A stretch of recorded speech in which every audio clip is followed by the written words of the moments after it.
to study growing transit needs in Northern Virginia to order. This is, I believe, our second meeting, and today we're coming from the Northern Virginia Transportation Commission building. Thanks to MVTC for hosting us. Our first order of business, I guess, is to call the roll. Senator Evan. Here. Delegate Sickles. Here. Senator Servo. Here. Senator Boysko. Delegate Austin. Delegate McClure. Here. Delegate Delaney. Here. Alcorn. Here. Paul Smedberg. Kate Mattice. Here. Michael Sargent. Here. Mr. Chair. Thank you. And I know that Mr. Smedberg is coming from a Metro meeting, so he'll be joining us shortly. The first or the second item on the agenda is the report from the chair of the technical working group, and Alan Fry of MVTC has convened the working group, and we're ready for your report. All right, thank you, Mr. Chair. So the technical working group, for the first time on September 10th, started out with a very vigorous discussion from the members, and several of the members are actually here in the room observing today. The working group got a preview of several of the presentations that you are going to see today and discuss. But several themes emerged from that first meeting. We talked a lot about concerns about the cost of living in Northern Virginia, recent reports about population loss, the area's ability to compete with other regions. How do we reconcile these concerns with the discussions we need to have about funding transit and engaging with the business community? One of the other themes that came up is, as we talk about funding down the road, making sure we don't take any funding from existing transportation partners. I think that's a theme that we're going to hear over and over again from that group. Also, we talked a little bit about transit, and overall travel patterns have really fundamentally changed since the pandemic. And as a lot of industries are adapting, transit is just one more of those industries that has to adapt in this new post-pandemic world. So a lot of discussion on that front as well, I think we'll have over the next year or so. We also realize that there's a lot we can learn from our peers across the country. We may get to that a little bit later today, but some of our subcommittees here at MVTC have talked about it. What have they learned? What are things they've done? What are things that we shouldn't do, should do, kind of following and learning from our peers across the country. Then also recognizing the complexity of funding in Virginia as well as across the greater region when it comes to Metro. It's complicated. We spend a lot of time talking about that, making sure that folks understand the complexity and what role that plays in how we decide how transit is governed, how it's funded, and then making sure that we include the important role that the state plays in transit. We have very strong and long-lasting relationship with the state on that level, which we're very fortunate in Virginia to have that. So maintaining that relationship, and then continuing to work with all of our regional partners to define the transit needs. And we're going to get a little bit of that today. It's going to be an ongoing conversation. We're working very closely with Metro and with COG staff, really pulling together a lot of really important numbers, really kind of some big numbers that are out there. We're going to talk through that in a little bit as well, but making sure that all of that goes into this conversation as we try to seek a long-term dedicated funding. So when the working group met, we didn't have all that COG data yet, so we're going to keep diving into that here at MVTC and at the working group. That constantly is getting updated, so we're working with them closely on that. The working group's going to reconvene again in a few weeks, and we're going to start talking about potential funding sources at the regional, state, and local levels, the importance of land use, supporting transit ridership growth, and looking at some cost differentials between Northern Virginia and the rest of Virginia. That comment came up at the last subcommittee meeting and again at the working group. So that's my report out from the working group, Mr. Chair. Thank you to you and to all the members of the working group for getting the presentations in order and previewing them. And I should just say at the end of the meeting, there's time for more general discussion. So if members have presentations or data that they'd like to see at a future meeting, keep that in mind. And at the end of the meeting, we may want to vocalize those. Next, we have presentations on the transit agency's short and long-term needs, starting with the Northern Virginia bus agencies. And Alan, I believe you're going to make that presentation. Yes, thank you again, Mr. Chair. Here we go with the slides. Again, those queued up. Make sure folks can see them online. So yeah, first of all, before we dive into this, I want to thank all the folks from your office, Senator Evan, especially Luke. Shout out to you. Thank you for helping us through this whole new process of working with all the state agencies. I really appreciate that coordination and collaboration to make sure everything runs very smoothly. So we're going to dive right into talking about the bigger picture across a greater region, and then we're going to slowly dive down and come down to the MVTC level. So you can go to the next slide. A very high level overview of what we're going to talk about, the context coming down, defining the needs, what are the types of needs, and then we have some really important questions at the end. Not necessarily questions you have to answer today, but things to think about as we move forward throughout this process over the next year and a half. Slide. So some of these graphics are going to look familiar to folks who sit on DMV moves and all the working groups that go with that. MVTC is very involved in that. We're at the table in different ways at the staff level, at the regional partner level. Like I said, working very closely with them. But basically what we're going to start at is a very high level. You're going to see a lot of really big numbers that come out of the DMV moves effort. Those are for the greater region. We're talking about everything from Frederick County up in Maryland, which is near the Pennsylvania border, all the way down to Prince William County, to greater DC metropolitan area. So those are some pretty big numbers when you think about it. The image on the left is kind of the lens through which DMV is looking at those numbers. I think they started at their last task force meeting on Monday, talking about scenario 1 and 2. That's like keeping our system really, really running. What do we have today? Maintaining it, keeping the service we have today, and some opportunities for some minor enhancements. So that's the big picture lens geographically of what we're talking about when it comes to transit needs in the DC area. So if you go to the next slide, we're going to start zooming in a little bit. So we've got DMV moves, that great big region. Then we have the subcommittee talking about the needs in Northern Virginia. So that's NVTC district and the PRTC district. It goes a little bit further south. Those are the transit agencies you're going to hear about today, along with Metro. Pretty big geographic area. Then we're going to zoom into the MVTC district. That's the one I'm going to talk about, the bus needs. We have folks from VRE here to talk about VRE, Metro folks to talk about Metro Rail, Metro Bus, OmniRide to talk about their needs. So we're going to hit all those different geographic areas. So I'm going to dive right into the MVTC district. So you can go to the next slide. So what is the investment we're even talking about? Still staying up here at the 40,000 foot level. So we're talking about Virginia's investment in Metro, in VRE, OmniRide, our local providers. As I mentioned a little bit earlier, what we talked about at the working group is it's complex. The scale of investment varies by different organizations. Metro's is the biggest. Everyone else is a little bit smaller. It's all contextual to the service area they provide. There are multiple governance structures. There are two transportation districts that are up there. And then we have Metro, then we have VRE, which is a joint. So the complexity of how each one of the systems is governed plays into this as well, which means the funding is necessarily complex. And I know we've talked a lot about that here at MVTC. I'm sure you're going to hear a lot about that as this effort goes forward, because that complexity makes the solve a little more challenging, but we've got a great mind trust around the region of folks who really understand this, who are going to help us along the way and really do that analysis so we understand what we're up against. And then we're going to talk a little bit about the existing funding that we have now, then the future need of funding. So there's what does it cost us, keep us everything running today? What does any growth look like, whether it's capital growth, new rail stations, new buses, things like that, more service. There's a lot of different complexities that go into this. And then I think one of the fundamental things we always go back to in this conversation is talking about what transit means to the economy here in Northern Virginia. Seen the citation many, many times, $1.5 billion to the general fund from our transit system here in Northern Virginia. It's a significant amount of money. Investing in transit pays off. Every dollar that we invest in transit, we get $1 back and $1.60 more in economic activity. So it's a big picture framing of why transit is so important and the value that it brings. Next slide. So this is a snapshot zooming now into the NVTC district. So these are the 5 bus operators, a quick snapshot of the map. So you can see it's a pretty complex and comprehensive network of bus providers that are out there. All of them tie into Metro Rail and VRE and into each other in many different ways. So they are all very interconnected. Here at MVTC, we talk with all the providers on a regular basis. We talk to VRE, Metro. We have working groups about a variety of different topics that are really important to the everyday running of the system and maintaining of the system and the growth of those systems. We talk here about BRT, fare collection, zero emission bus, transit data, BRT, and transit technology are just some of those working groups that we have here.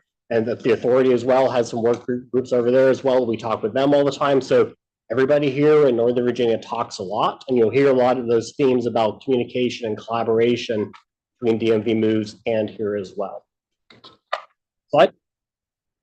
So now we're getting a little bit closer to the numbers. One more set of kind of caveats about the numbers. So we all spent a lot of time in the last couple of years and leading up to this effort in DMV moves is pulling together a lot of different from our transit agencies. We're looking at their operating budgets. They usually do those 1 or 2 years at a time. Their capital budget usually goes out 6 to 10 years, depending on the agency. DRPT, our Commonwealth partners, they do require a strategic plan for all of our transit agencies. They go out 10 years. As all of you have dealt with budgets in a variety of ways, at the very beginning, it's kind of really precise. You know exactly what you're doing. It's very close when it comes to revenue projections. You get a little bit further out, it gets a little struggling to find the technical words, so it's really squishy. It gets a little bit squishier out further out, but because all these documents get updated on a regular basis, that precision moves out as each year moves along. The other part of the transit budgeting world is there are local considerations. Priorities change, things happen, whether it's in the local economy, a local area, local neighborhood, things happen.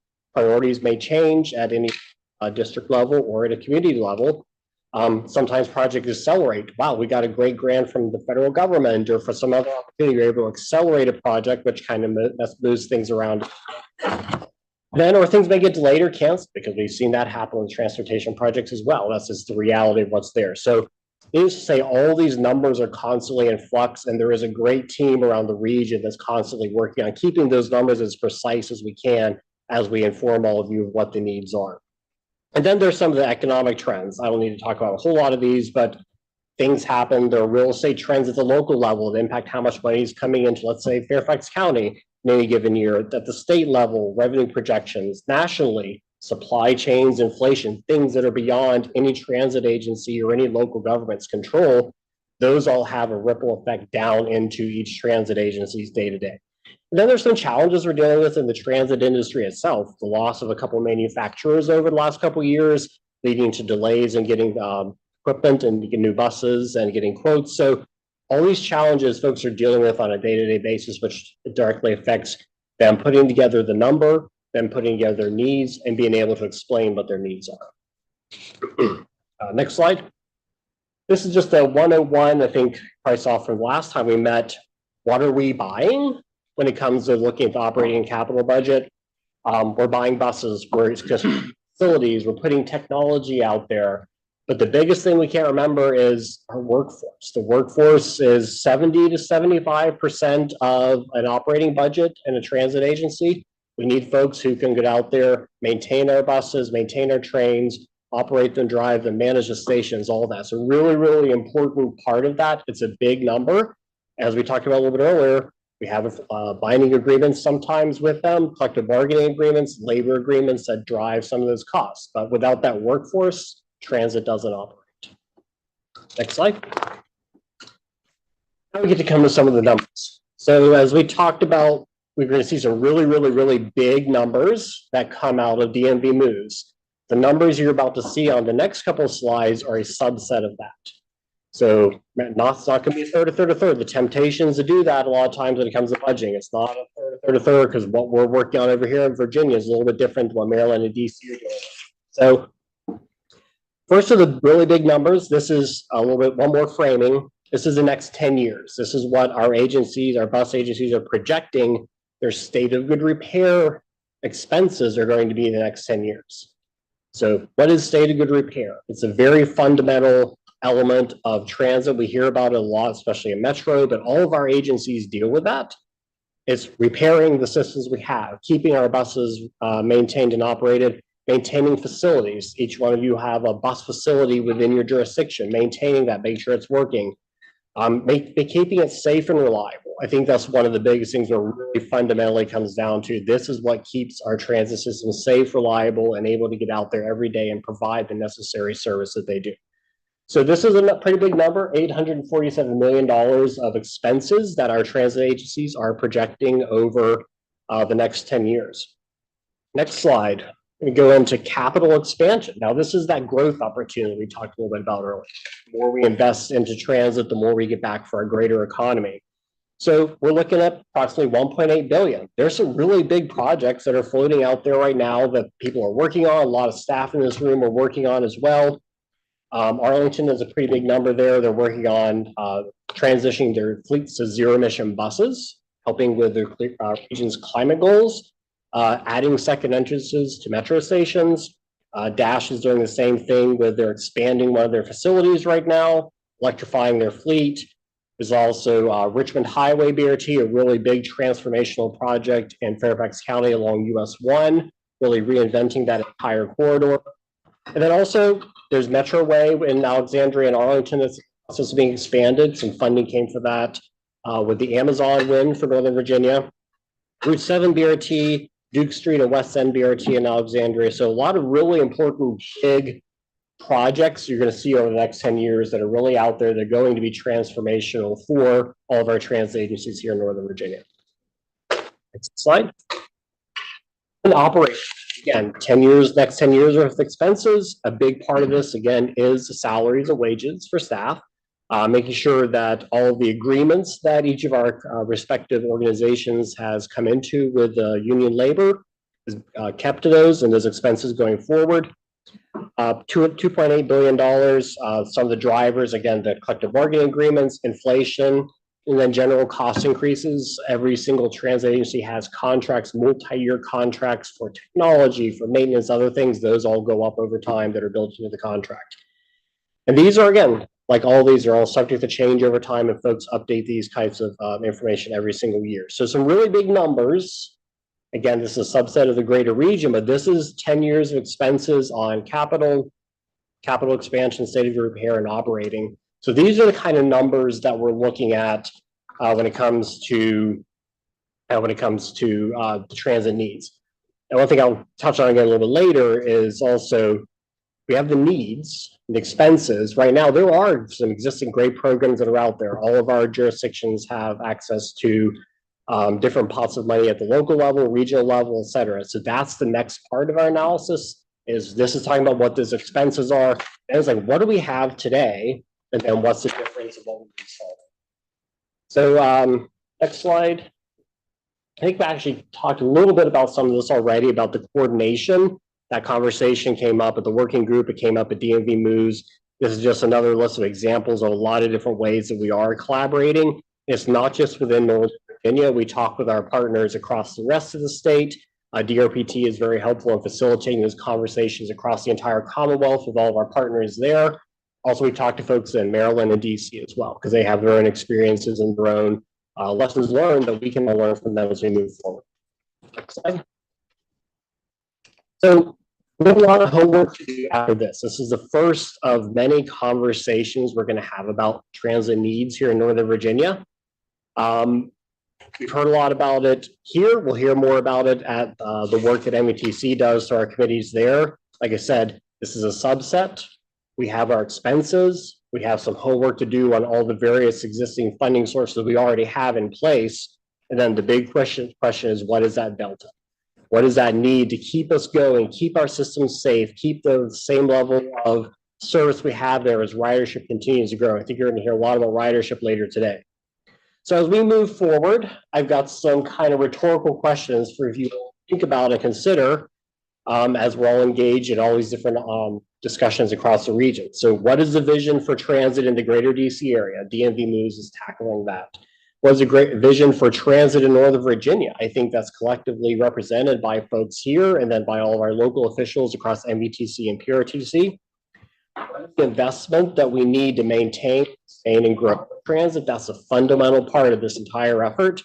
And then what are some of the tools we can use to manage costs? Because we all get that. It's like, it's not just any one transit agency has to manage costs. We're all trying to manage costs. We're all trying to be as responsible as we can when it comes to making sure that, making sure that we keep our costs under control for responsible investment of taxpayer dollars.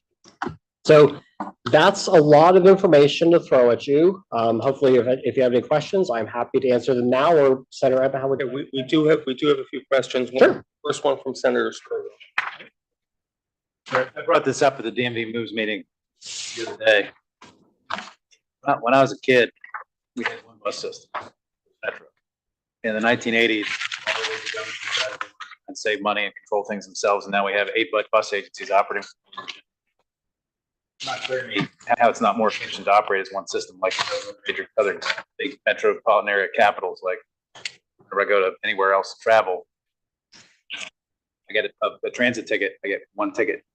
Tokyo, I think I got 2. I think one of the longer range trains was like a set different ticket or something. But in any event, it's just not clear to me how having 8 systems operating in our region is efficient.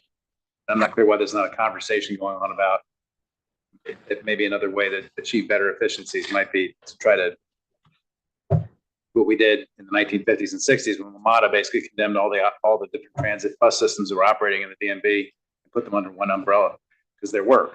From the 1930s up until about 1960, we had a whole series of buses, and then they all got consolidated, and then they broke apart. So, I mean, that part, I haven't heard anybody talk about it. I seem to be the only one bringing it up, but action to that, I don't.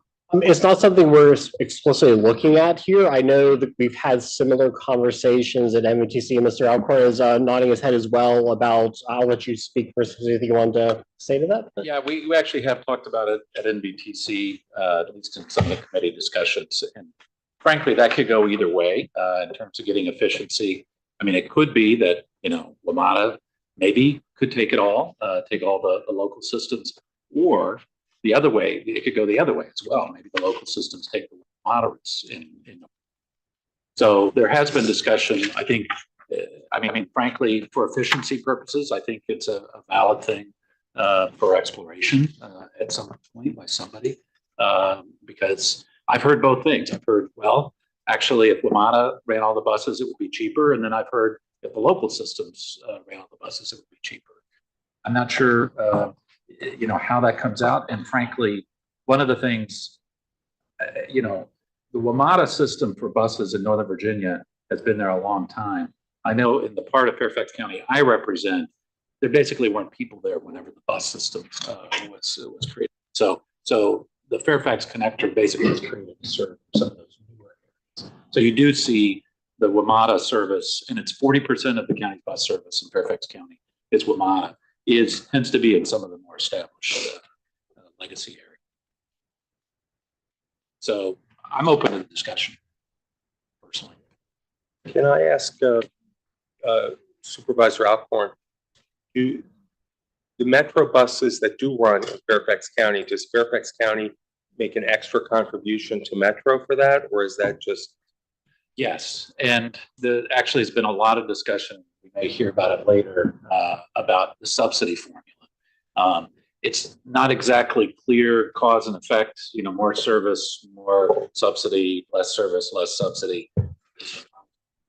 That's one of the things that's being updated by Metro. Maybe we should record that as something that we should come back to with more detail at a future meeting. Did you have a follow-up question? I know there's some routes that run. Obviously, my area that I represent, that I'm most familiar with, has a lot of the legacy stops. When I was a kid, I would take the bus to the airport before Huntington Metro existed, so I get to the museums. But 1983, I think they opened Huntington Metro. 87, I forget what it was. Anyway, but there are currently bus routes that originate in my district that go through 3 jurisdictions to get, or maybe 4 jurisdictions to get to the end. I think Fairfax County want to be in the business of serving, which is, I assume, why Metro still has it. But it seems to me there's other potential efficiencies that could be gained in routes. But I don't know how you have 8 different systems doing procurement and payroll and planning and everything else, and there's not some efficiencies in there somewhere by having it all under one umbrella. I just don't. It doesn't seem plausible to me now. Obviously, if all the localities are paying workers a lot less, and ATU 689 has a much better labor deal with WMATA, labor costs might go up some or something like that. There's also more leverage in there somewhere. It should be part of the discussion. Okay. Any other questions for Alan on this portion? Well, then we can move on to OmniRide and the Rappahannock Transportation Commission, PRTC. I understand Phil Perella, the Chief Financial Officer, is here. Hi. Thank you. First, our executive director, Dr. Schneider, sends his regards and he will be here today. A little bit about us as an organization. We provide commuter, local, micro, and paratransit services, mostly throughout Prince William County. However, our service area is growing very significantly. We'll get into a little bit why that is, but from east to F, 66.95, and we now operate out of Spotsylvania County, going all the way to Washington, D.C. Our co-owner of the however, they really operate amongst themselves. It's just part of the umbrella commission. And we host the regional van pool program, the Van Pool Alliance, which helps us earn federal dollars that help subsidize transportation operations.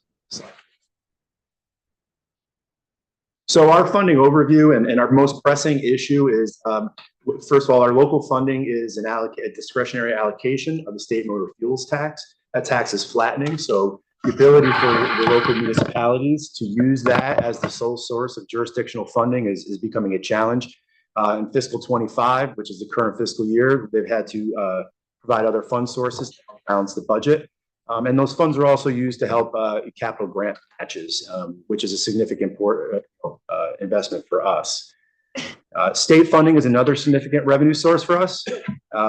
We get a lot of funding through DRPT and NVTC programs. DRPT funds us via subsidy as well as their merit program, and the NVTC commuter choice program it also helps fund commuter routes. Some of these funds are also able to be used for fleet purchases, which is very helpful to us. But it should be noted that the DRPT and NVTC program has really helped OmniRide expand its footprint, if you will. And a lot of these breaking into areas like Spotsylvania and even out into Front Royal and Warrenton are allowing us to try new markets because of the funding supplied by those entities. We do receive some customer fares. However, since a lot of those customer fares are earned on most of them are earned on our commuter routes, we do end up crediting back the state grants that we receive for those commuter fares, and then the local contributions to those commuter routes, they receive the credit for their share of those as well. And we are currently $0 local fare. On the federal side, we do earn some Section 5307 funding. A lot of that comes, about 50% comes through the Van Pool Alliance program. So that hosting arrangement is really beneficial to us. And then the rest is through our own operations. Like a lot of bus companies, transit agencies, we use those funds for preventative maintenance activities to upkeep our fleet as well as our facilities. And we also work with Prince William County to receive CMAQ allocations, congestion mitigation air quality, that allows us to buy new vehicles and fleet in a state of good repair. Mr. Chairman. Yes, Sickles. Explain again what no local fare means. How do you get the no local fare? What does that mean? No, basically, at the beginning of the pandemic, the agencies decided go $0 of our fares. So you ride the omnibus, you pay. If you're riding locally, that's correct. And then now they've continued that, typically because at the the revenue that would come from that is maybe not enough, if you will, to support fare boxes and cash collection and all those other sorts of things. However, with budget crunches, we are looking at that, and it's something that will be on the table for this coming budget cycle as well to reevaluate. Thank you. Next slide.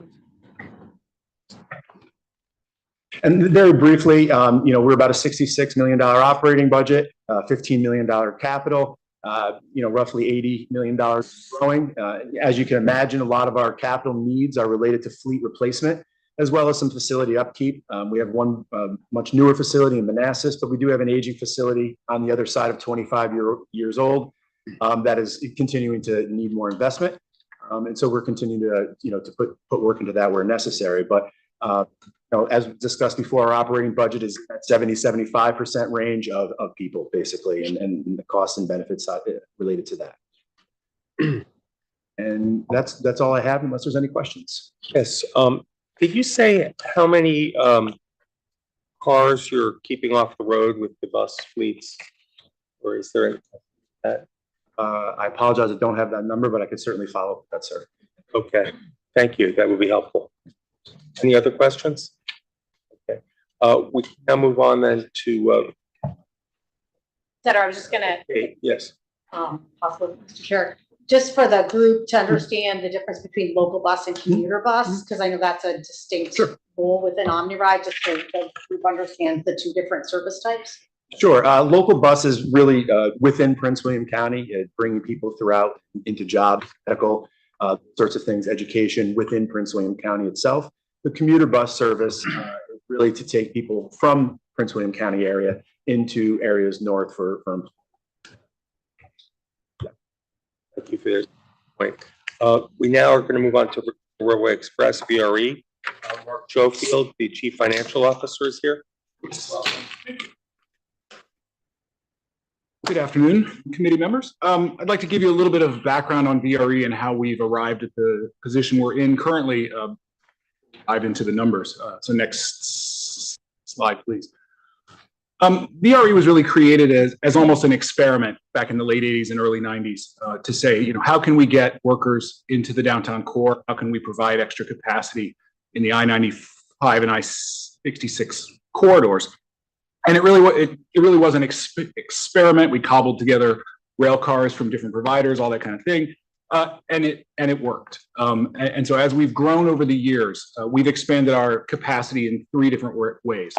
One, we've added trains. Two, we've made our trains longer. And three, about 10 years ago, we went out and bought a whole new fleet, expanded the fleet, and got bi-level cars, carrying more people per car. So in 2019, we were really at a very stable place as far as ridership. Most of our peak trains were at capacity, and we were very constrained by our relationships with the host railroads that we run on. The only option that we had at that time to add more capacity was to make our trains longer. And so we applied to Smart Scale, we applied to the I-66 program, and we were able to get money to lengthen the trains, lengthen the platforms, to go along with the longer trains, all of that. And then two things happened. One was the announcement of the Transforming Rail in Virginia program in late 2019, a $4 billion effort to build a new long bridge, add track, add a bypass down in Springfield, all kinds of major improvements that are really just going to change not just VRE, but also Amtrak in Virginia.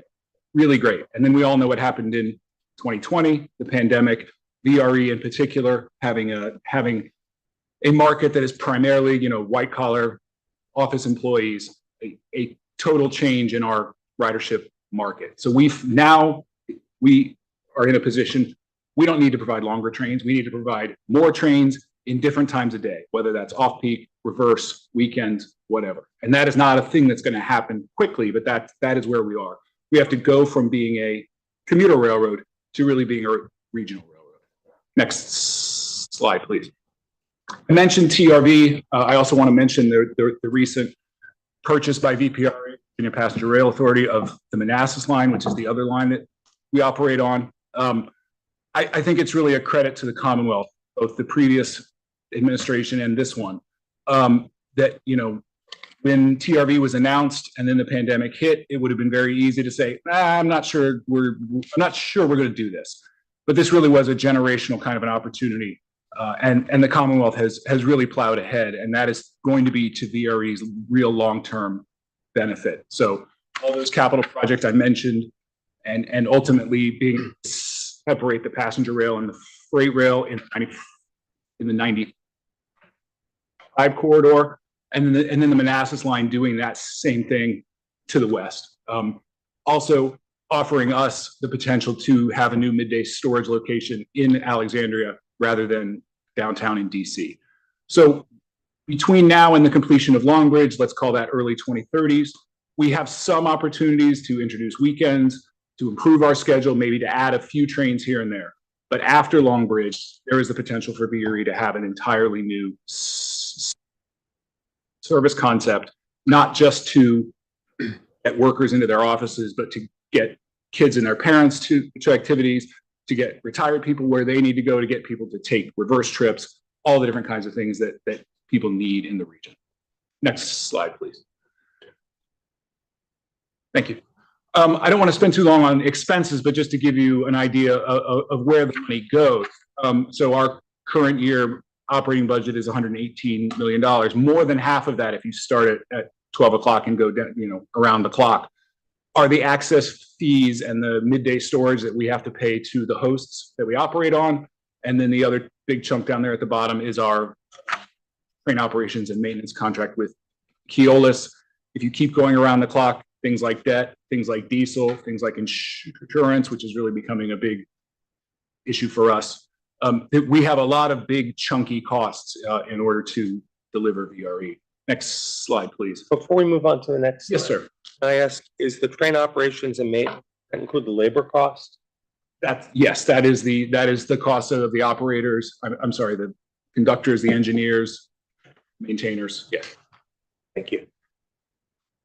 So then we have the same chart, but in green. So how are we paying for it? If we were looking at this chart again prior to the pandemic, that chunk for the revenue from the passengers, that would be taking up half of this pie chart. So we were consistently budgeting and getting half of our operating revenue from passengers. That is not the case currently. We are trying to get back to that, but not clear long term that we'll get back to that. And then the rest of it comes from a very wide range of sources. We do get a very important jurisdictional contribution from all 9 of our jurisdictional partners. I will talk a little bit about the money that we get out of the MTF now from the state. And we do also get very important reimbursement from VPRA on the access fees. But then going around the clock and up to that dark green in the top, we are right now very reliant on that pandemic relief money. And I will talk about that again as well. All right, next slide, please. Thank you. And this is just to give you an idea of our capital improvement program. This is a 6-year capital program, about 1.3 billion, some very aggressive investment in our storage yards, our maintenance, station parking, rolling stock, and our passenger stations. With the exception of rolling stock, again, which I'll talk about towards the end, most of these are mostly, we have the money lined up. It is that long-term rolling stock that we've identified as a need that we don't yet have the money lined up for. Next slide, please. So I want to talk about some important ways that we are funded and how that can inform the discussion that this committee is going to have. We are operating in capital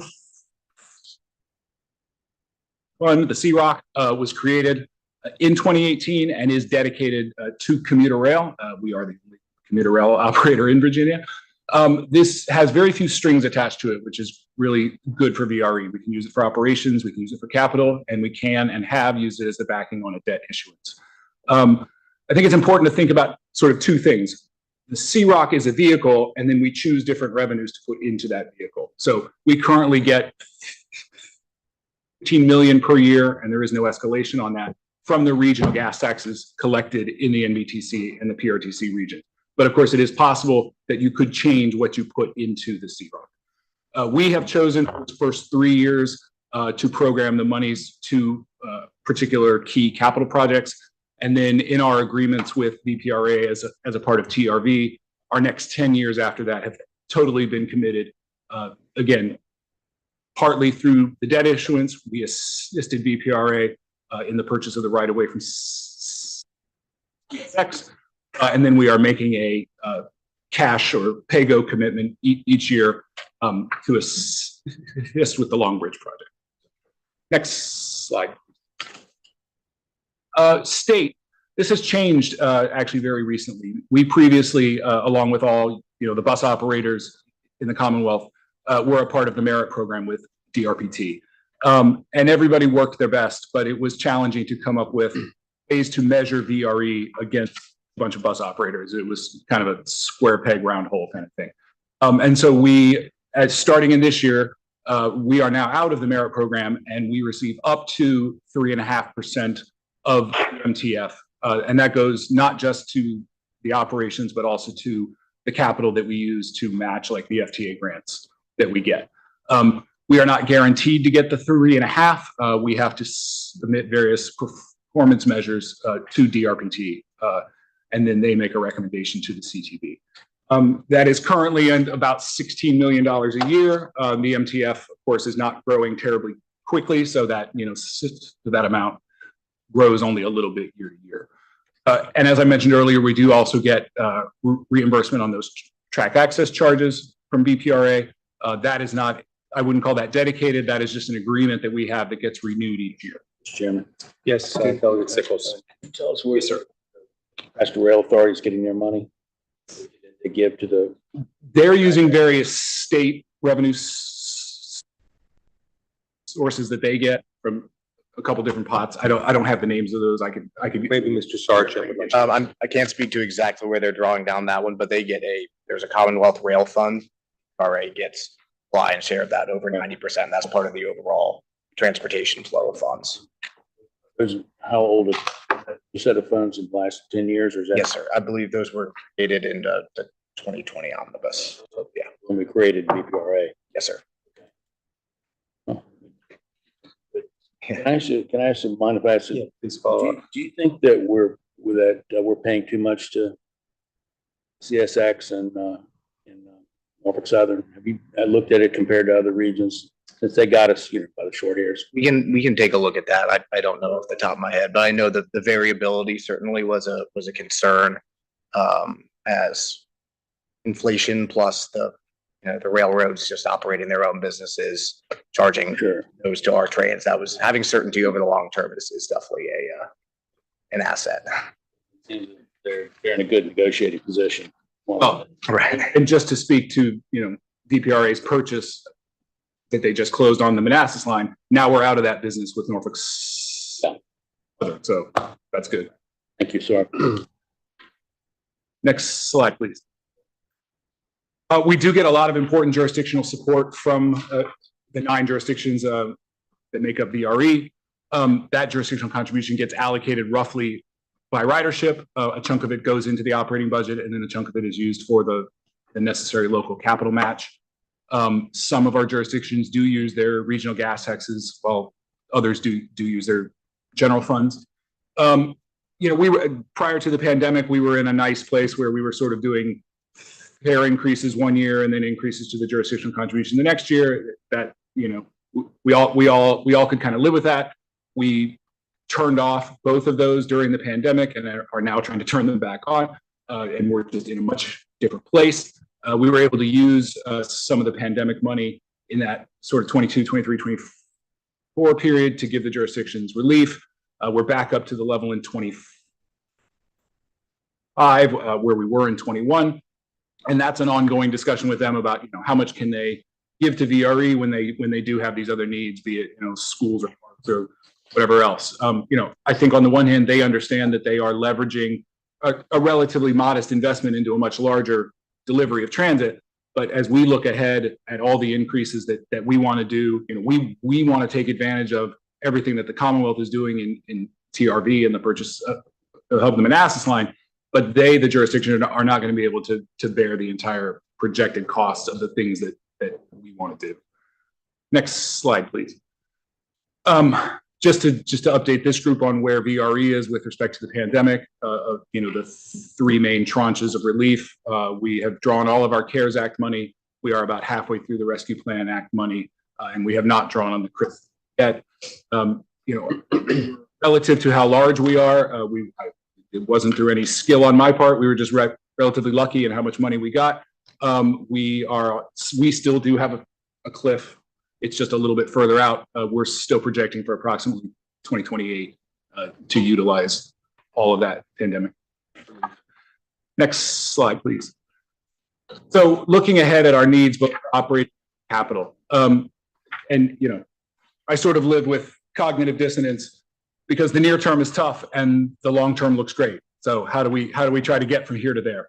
Prior to Longbridge, like I mentioned, we do have the ability to expand service on the weekends, make some other improvements, on weekdays, but not a ton. As I mentioned, we had a history of getting more than half of our revenue out of the passengers. We're probably unlikely to get back to that soon. We as a, who do we serve? We need to go where the riders are. We need to be able to attract those new riders while, recognizing that our old rider base, most of them did get the transit benefit. And we're able to pay relatively higher transit fares. We don't want to leave that money on the table. So we're trying to balance those needs. Our cost growth after a couple of years of really high jumps, right after the pandemic, is mostly back to normal. But like I mentioned, property and liability insurance is a significant risk area for us. And the new day storage location that we're hoping to make work as a part of the Manassas line purchase should prove to be more not just be a better capital project, but also be a better operating project. So we have a lot of things pushing in different directions in the near term. But again, that cliff is coming in terms of the expiration of the pandemic money. After Long Bridge, it's a whole new world. We want to be able to take advantage of this multi-billion-dollar investment that the Commonwealth has made in order to add all kinds of trains at all times of the day and night. And that is, again, we're not going to be able to do that by just going to Stafford County and saying, hey, pay up. Next slide, please. As I mentioned, our current capital program over the next 6 years is about 1.3 billion. We are looking at some projects that have experienced some pretty material cost increases, so we're looking to plug those holes. I will say, other than rolling stock, our sort of near-term capital program is in a pretty good place. And some of those changes I mentioned with respect to the Manassas line purchase by VPRA ought to also have positive impact. Our biggest capital need in the future is going to be rolling stock. That's both rail cars and locomotives. We're going to need more locomotives to be able to deliver, even if we kept the same position them, we would need more locomotives to do that. We're also going to want to add cars again to be able to increase, more trains per hour. And then we have our current fleet of 100 rail cars that is going to need replacement in the mid 2030 timeframe or so. Thank you. I turn it over to Senator Serville. I wanted to ask, the money from the managed toll lanes from 66 and 95, is that represented on the revenue? Do you get much? At the moment, we don't. We have some discrete. Sorry, let me back up. We were successful in applying for some of the concession money right at the beginning of the project. We're using those for major capital projects in the corridor. We've also been successful with some of the commuter choice programs, again, within the corridor. We're not getting any direct money sort of year by year. We are looking potentially at the I-66 outside the Beltway program to assist with the contribution that VRE is going to make to VPRA on the Manassas line purchase. For a future meeting, we could note the managed toll lanes and how much money, and if it grows, and how much of it's going to these needs. That'd be helpful. Scott, Senator Serville, you had a question? Yeah, so I had a bunch of questions. So when you talk about your capital needs, I think you're mainly talking about your capital operation like rail cars and internal VRE. You're not. Correct. The responsibility for the bridges and the track and all that is either the NS or the private hosts or VPRA. Yes. So is Long Bridge fully funded now? I believe so. Yes. Yes. Yeah. Please continue. All right. So, and I don't know if because my questions are mainly about the needs for capital infrastructure from the rail line itself, as opposed to you. You might not even be the right person to ask this question. But my recollection is that, obviously, in terms of growing your service, it's important that the service be reliable, but also, I think, fast. Faster you can go than cars, or closer we can get, faster than cars, whatever, the faster you'll grow. I also sit on the Virginia High-Speed Rail Commission, our interstate commission with North Carolina. We're trying to get trains all the way down to New Orleans and Atlanta, et cetera. My recollection is part of that. There's another $1 billion needed to put the third rail over each creek crossing, Occoquan, and each of the creeks in Prince William and Stafford, apply all that. Is that still a thing? Because it seems to me eliminating those bottlenecks is also a big part of making your service go faster. You don't have to go slower, wait as long, or whatever. Is that there? I'll give you two quick answers, and then we could probably talk to VPRA as well.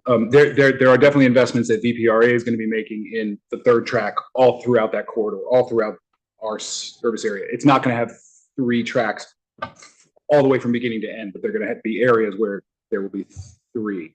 and that'll give them a lot of extra capacity.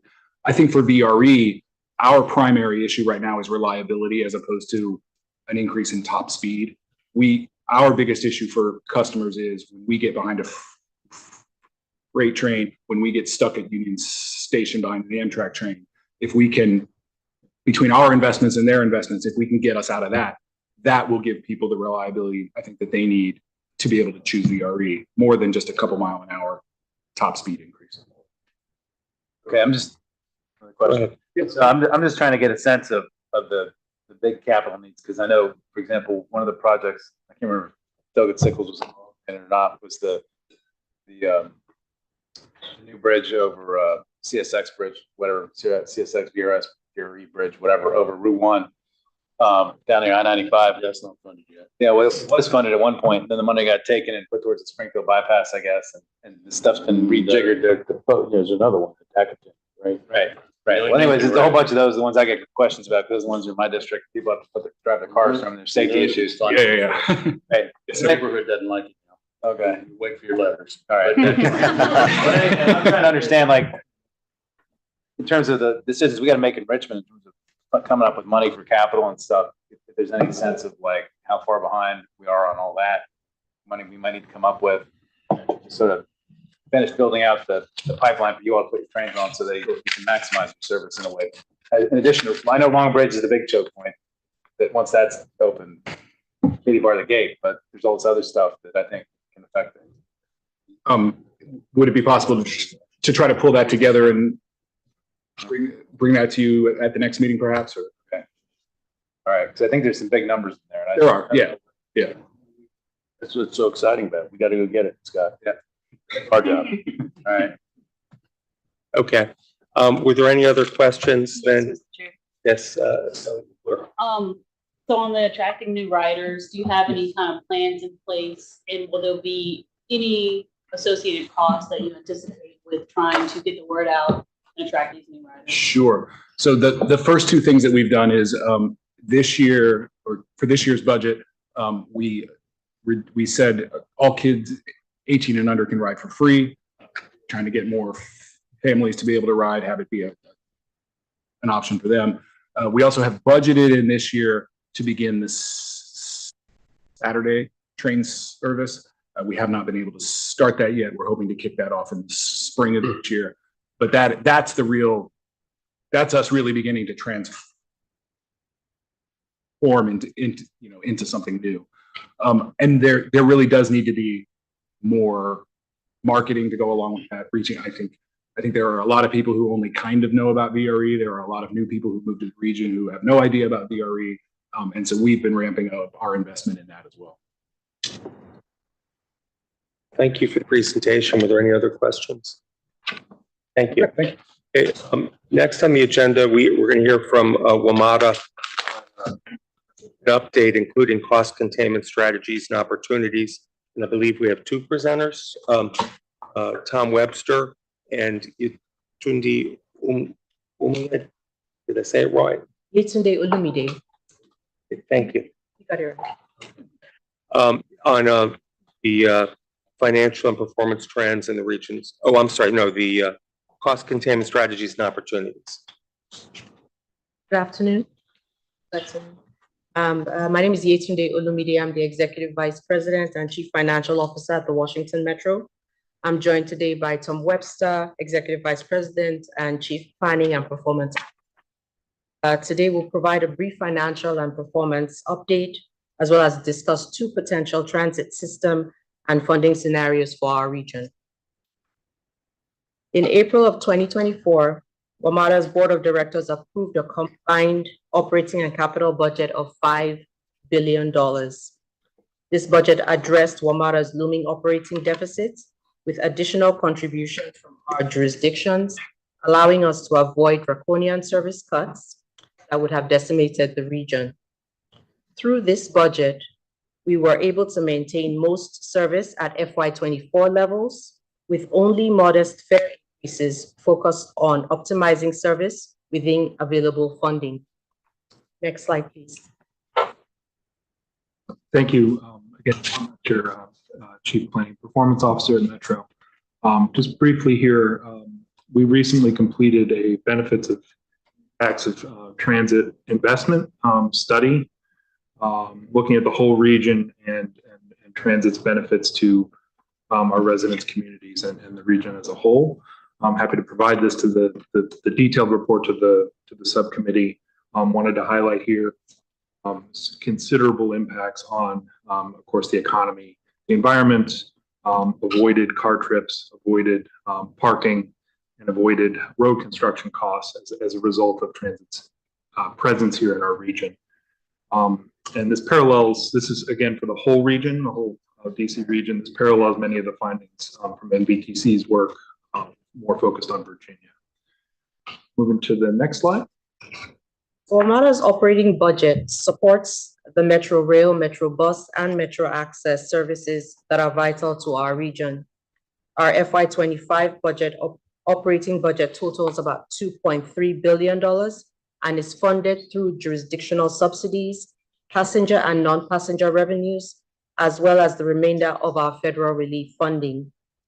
As with transit agencies nationwide, federal relief funding played a critical role in bridging Metro's funding needs and ensuring continued delivery of essential transit service as the region continued to recover from the COVID-19 pandemic.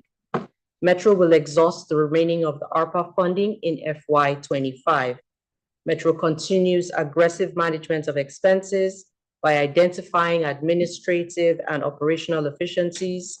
WMATA held its FY25 gross operating expenses at FY24 levels. And on the next slide, Metro's total capital budget for FY25 is just below $2.6 billion mark. Total investment in capital projects for FY25 is $2.3 billion, with the remaining $247 million used for debt service. The FY25 capital budget continues projects to improve customer service, safety, communications, state of good repair, and sustainability. Our capital improvement projects will support Metro through new vehicles, the construction of bus garages, modernized wayfinding, and upgraded communication and cybersecurity systems. On the next slide, Metro is actively managing expenses, pursuing new revenue growth opportunities, and optimizing service. The FY25 budget increased fares, as well as implemented reoccurring savings across our operating and capital budgets. Our targeted service reductions and strategic system planning focus on optimizing service within available resources. In addition, as part of our commitment to 0% growth in gross expenses for FY25, Metro implemented a wage freeze for all non-represented and local 689 employees. On the next slide, we show briefly how we made that happen in FY25. $25 million in administrative efficiencies and cost containment in the capital budget. We also had about $38 million in the budget savings from the salary freeze for non-represented employees as well as local 689, and $50 million of recurring cost efficiencies in the operating budget identified by our cost mitigation task force. And on the next slide, we want to do some more cost savings in FY26. Currently, we're actively pursuing strategies to identify internal efficiencies in human capital management, contract management, and energy savings, as well as opportunities to consolidate facilities and maximize our real estate assets. Our technology platform continues to allow us to operate more efficiently through software management and enterprise system integration. Our operational efficiencies through our bus network redesign and automatic rail operation will continue to produce better service while maximizing our resources.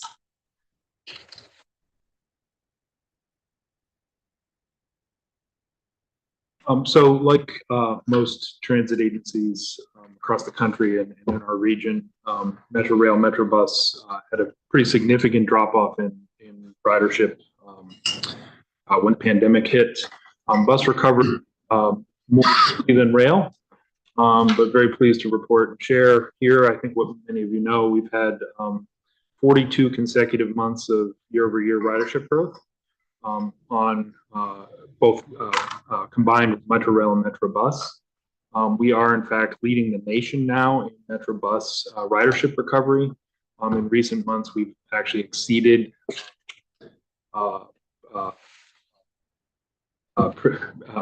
pandemic level ridership on bus, particularly strong weekends and all periods of the day. And on Metro Rail, in the past year and a half or so, as we restored rail service following the 7000 series rail car issues, we've seen very substantial growth in rail ridership. So the stats here on this slide are year-over-year comparisons. So our fiscal year ended back in June. This growth has continued in the months of July, August, and September. And a couple of trends this month that are worth noting. We've had our highest federal employee ridership day and the highest month to date since the pandemic. So about 80,000, just under 80,000 federal employees on a Tuesday earlier this month.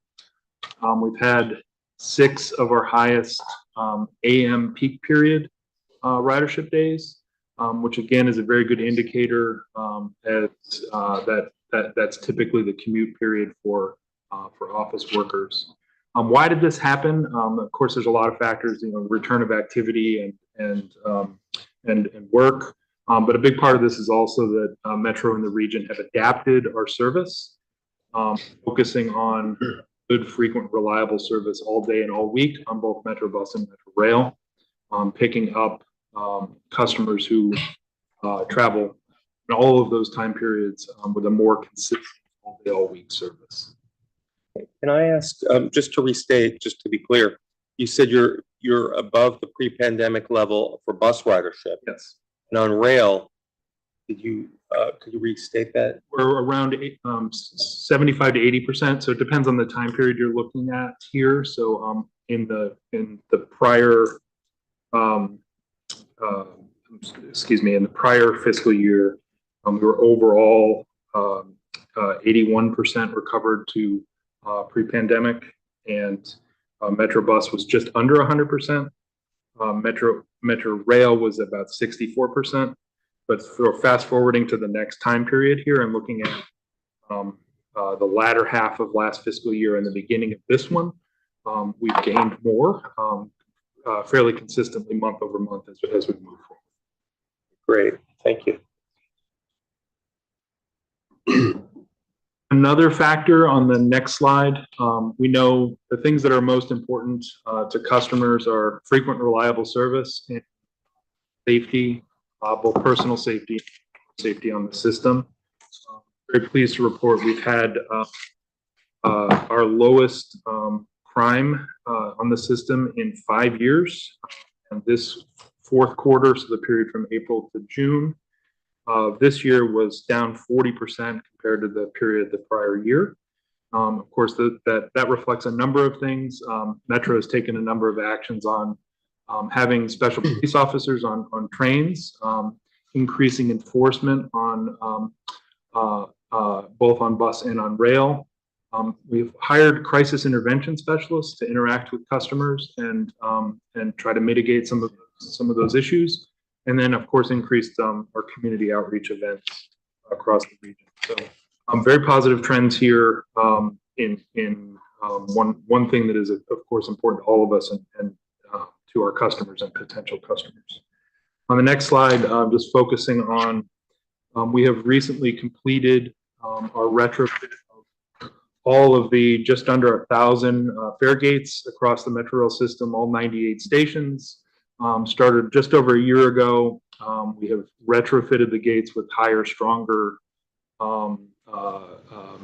saloon-style doors. Is the height of fencing around those fare gates. Both reduced fare evasion down 82%, which is very dramatic. It's increased revenue as a result of that. And there is a very significant public safety benefit to this as well. As we've issued citations, we've been able to identify fare evaders who are also people with warrants or firearms, and that has also contributed to the overall safety of the system. Mr. Chair, Yes, Before- Delegate McClure. Before we move on, do you have that number for increased revenue? Is that We do. So year over year, and it's so we're anticipating revenue, or we're seeing revenue growth overall as a result of increased ridership and as a result of fare evasion being down. We'll get you specific numbers on sort of life to date and what we project for the next fiscal year. Thank you. Yes. Before you continue, I did want to ask one other question about the labor cost being with frozen wages for fiscal year 2025. Is Local 689, is that the only union, or that's the one that you negotiated successfully with? Was it negotiation or arbitration?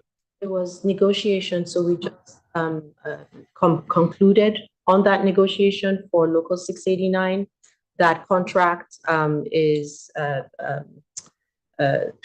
time period for that contract is FY25 and for the next 4 years. So we negotiated a 0 in the first year for a general wage increase, and then a 3%, 3%, and a 3.5% in the fourth year. And are there other unions that are yet to be negotiated with to see if they might match that kind of arrangement?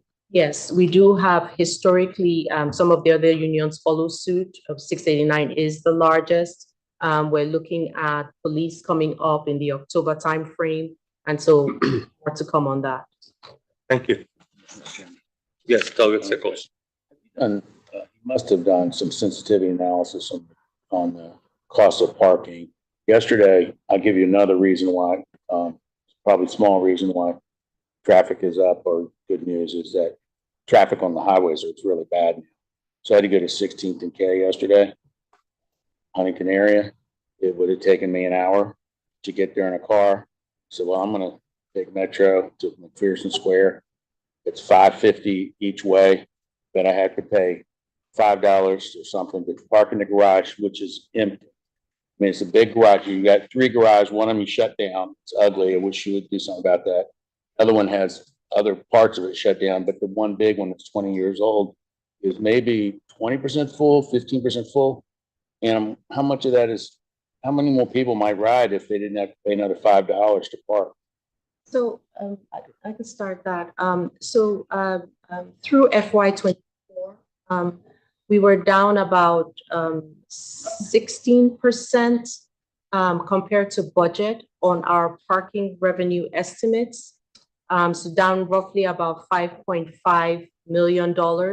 What we've seen through the years and through pandemic is that parking tends to trail rail ridership. So the more rail ridership has grown, the more parking we tend to see. For FY24, we're budgeted right about 70% pre-COVID ridership. We did not meet that mark quite as much. There was a mix between bus and rail, and also a mix between longer distance trips versus shorter distance trips. And so there's a mix in there. But what we are seeing, even as we started the first few months of FY25, is continued growth, both in ridership for rail and for bus, and also in our parking. So we expect, we expect that the revenue will follow suit for the ridership changes that we're seeing. Just to add, I think to your question, Delegate, looking at fare the policy, considering the whole price for the whole trip is part of the sensitivity analysis. Traditionally, we've had a fairly consistent parking rate charge across the whole region with some variation, small variations. This last round, when we increased the rail and bus fare, we did not do a parking fee discount. And we are certainly, as we look at fare policy going forward, that is a factor in trying to set the prices for the overall trip. And to your first point, love to see all that congestion on the roads, because that means people will choose to ride. Okay.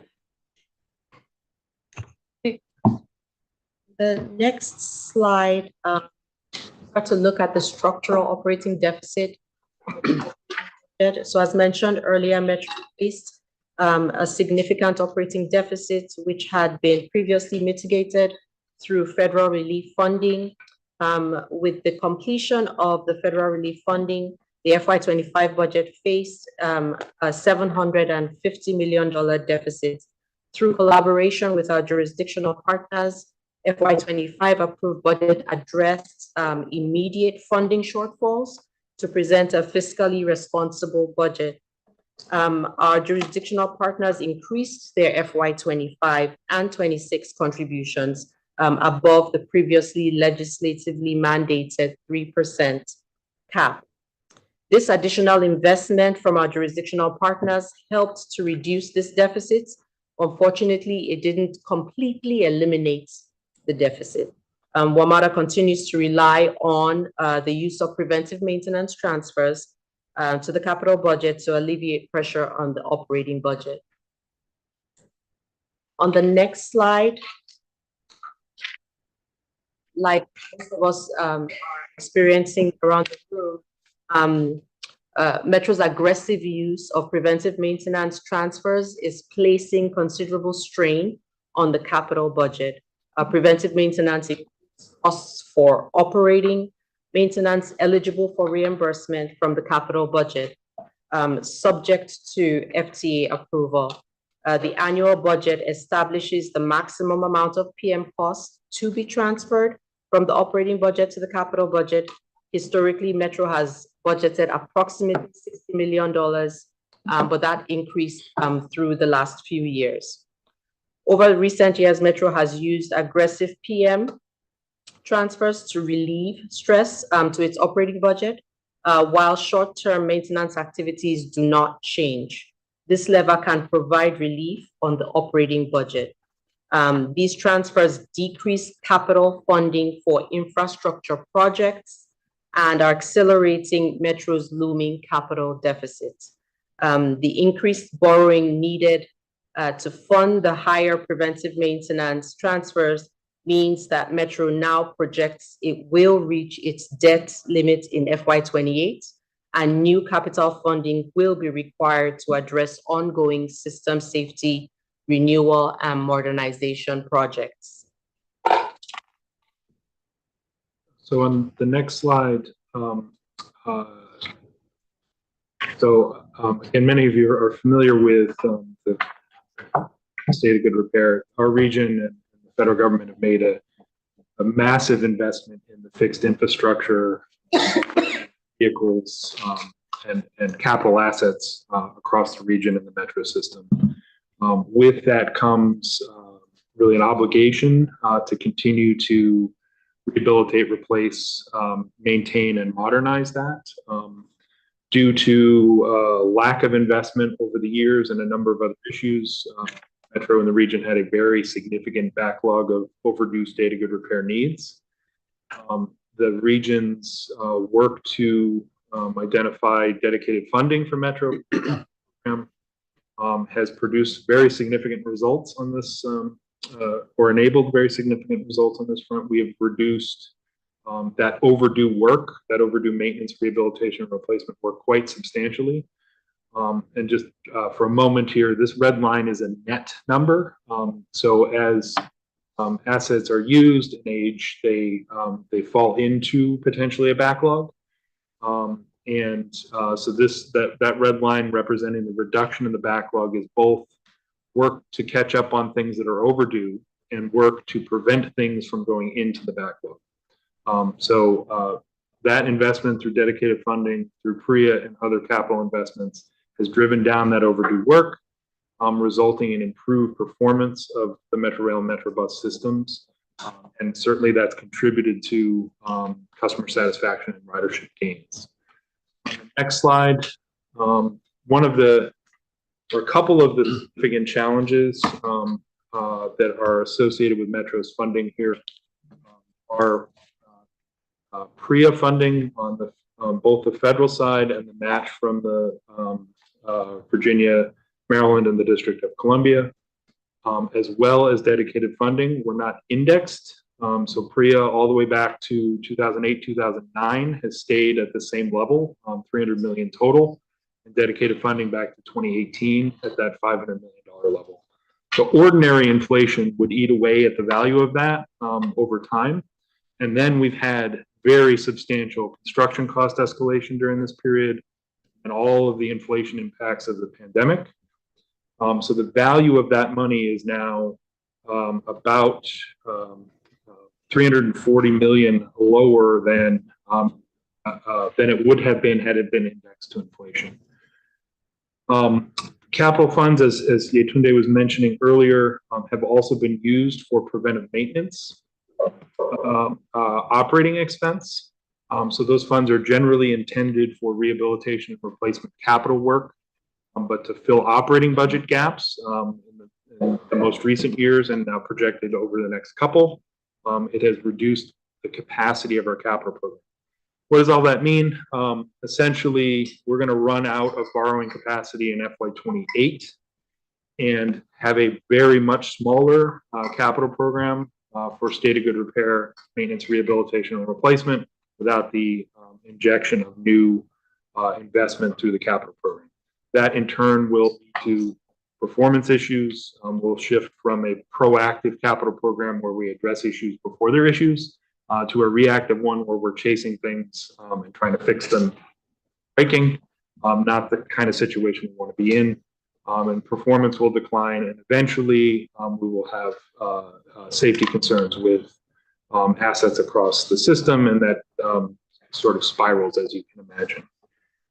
So, the answer, part of the answer to this is to seek ways to restore the value of those existing funding sources, bring them up to what they would have been had they been indexed to inflation, and then index those new baseline dollar amounts future, and source those from funds that can be borrowed against, so revenue sources that can be borrowed against.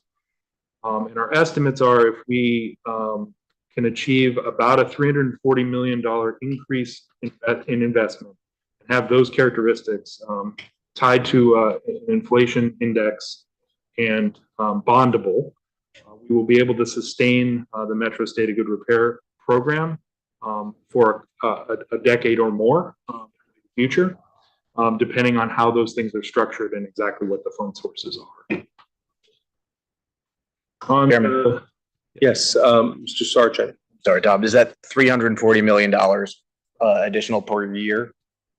That is a 2028 estimate of the incremental amount needed to restore the value of PREA and dedicated funding. So then Would that be all at once, or would it be, or is it every year that would repeat? it would, to achieve the goals that we're laying out here, it would need to happen by 2028. And then that fund source and the underlying base fund sources, so the 500 million and the existing 300 million, would need to be indexed. And then that new total grow with inflation over time from sources that can be borrowed. And then this does not include any expansion, right? This is just state of good. This is strictly state of good repair, and keeping the system we have working well into the future. Mr. Chairman. On the next slide, and I won't read this whole thing, but want to illustrate again, Metro's capital needs, state of good repair needs, and system needs are largely reconstruction, rehabilitation, replacement, and maintenance of what we already have. Some of those are major construction projects, and some of those are life cycle reinvestment programs, which are essentially capital maintenance programs like elevator replacements, escalator rehabilitation and replacements, and a lot of back of house things that customers don't see, but they know when they're like drainage systems and things like that. So it's a wide range of asset reinvestment, not a lot of flashy modernization or expansion projects, or no expansion projects.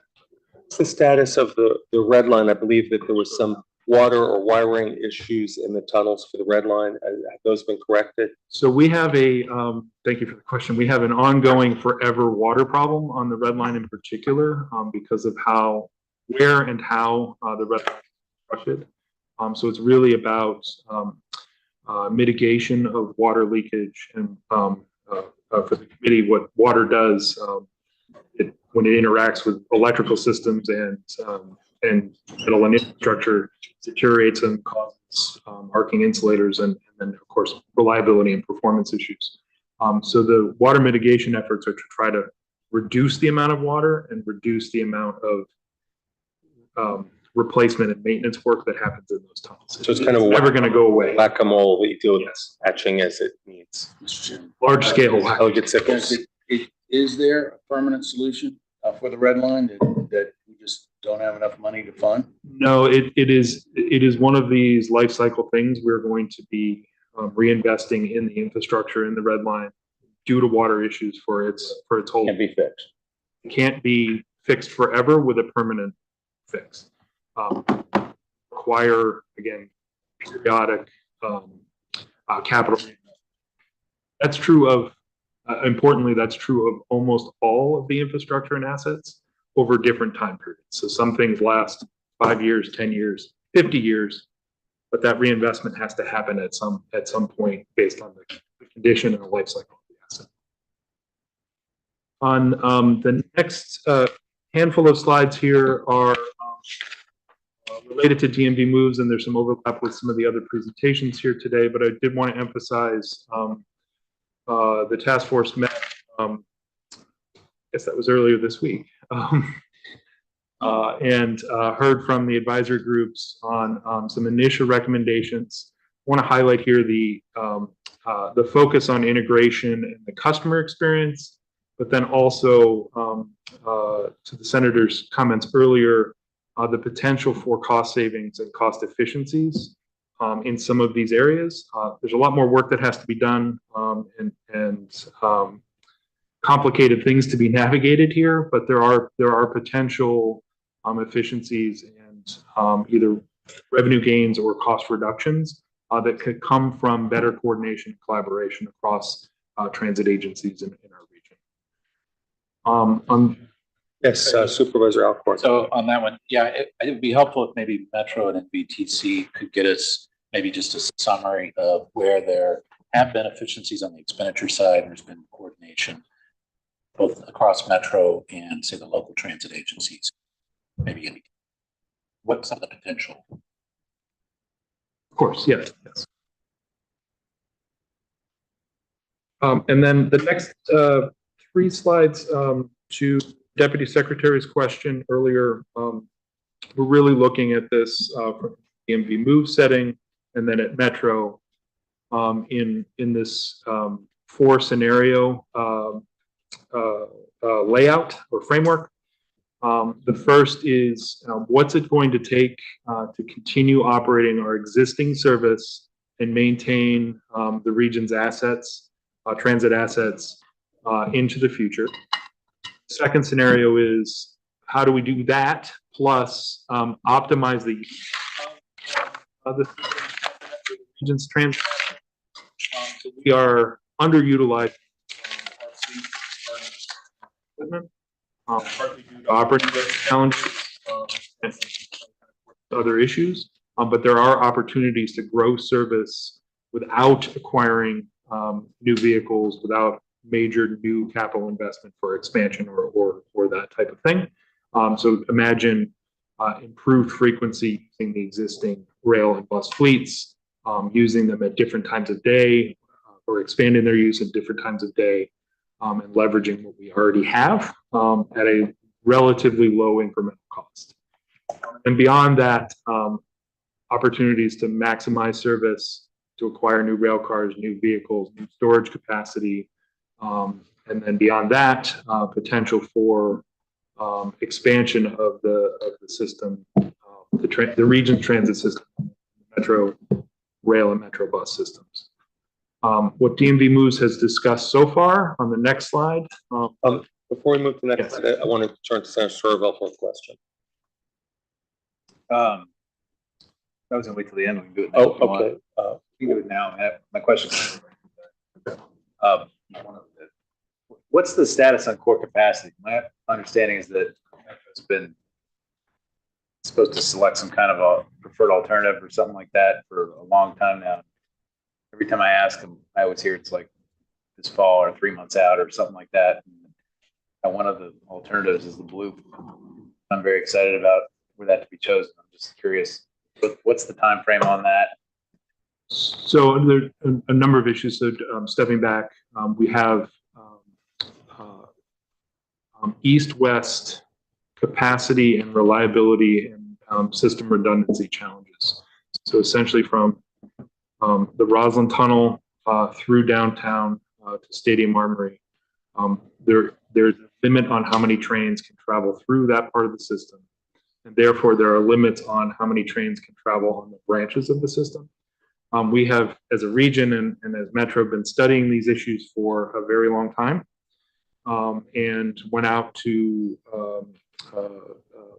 the public with a variety of potential investments to correct those issues. One of which was the blue, a circular rail extension, adding a line that would essentially go from Roslyn across downtown to Union Station, down through southeast into Prince George's County, National Harbor, over the Woodrow Wilson Bridge, Virginia, up to into Alexandria. That study has essentially been on hold as we have no resources, no investment, no revenue source to advance a project certainly of that scale or of smaller scale. Our existing funding sources at Metro and for Metro in the region are entirely focused on state of good repair and modernization. We've essentially had a little bit of planning money to advance the study, but at this point it's on hold. I'll follow up on that. Yes, Delegate Sickles. Yeah. I just had a question on that blue thing. You have another tunnel, so you have another, it doesn't really help unless you have another tunnel, and not just under the river, but through the city. You have to have a whole new. Delegate, there are a variety of alternatives to relieve that pressure. Essentially, the current constraint is the tunnel, the track and the tunnels from Roslyn all the way to Stadium Armory. A comprehensive solution to that challenge would do something like the Blue Loop. There are smaller scale investments that could alleviate some of that congestion and redundancy challenge. So what you're saying is through downtown, you just have silver and orange on the same line and blue on a different line. Roslyn to Stadium Armory. That was part of that concept. That's what I meant by new tunnel through the city. Yes. Okay. Senator Sturvell.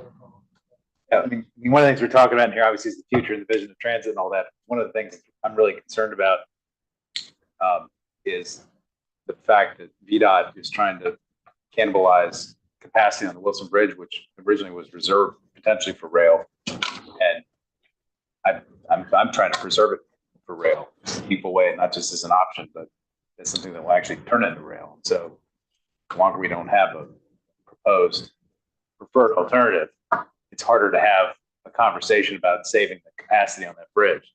And if that capacity on that bridge gets turned into cars, the odds of it ever being turned into rail go way down. And then the cost of this blue goes way up.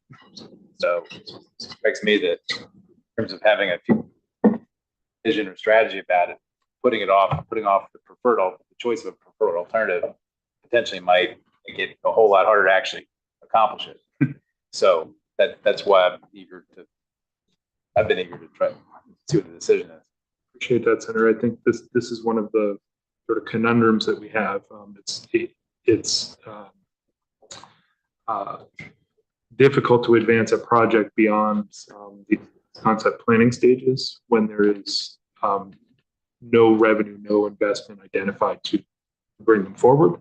So once they're selected, there has to be a path forward to make those investments, and so we're sort of stuck in that rock hard place. Do we know if even if that was identified as the preferred alternative to have rail across the Wilson Bridge with this blue loop, how many years, if you had the money, which we don't, is that something that we're talking about would be, if we had the money today, that would be 10 years away, 20 years away, or maybe even sooner? So projects at that scale, that's a very, very substantial 25, 30, 35, $40 billion investment. Just the amount of time to construction is typically at that scale measured in decades, not shorter than that.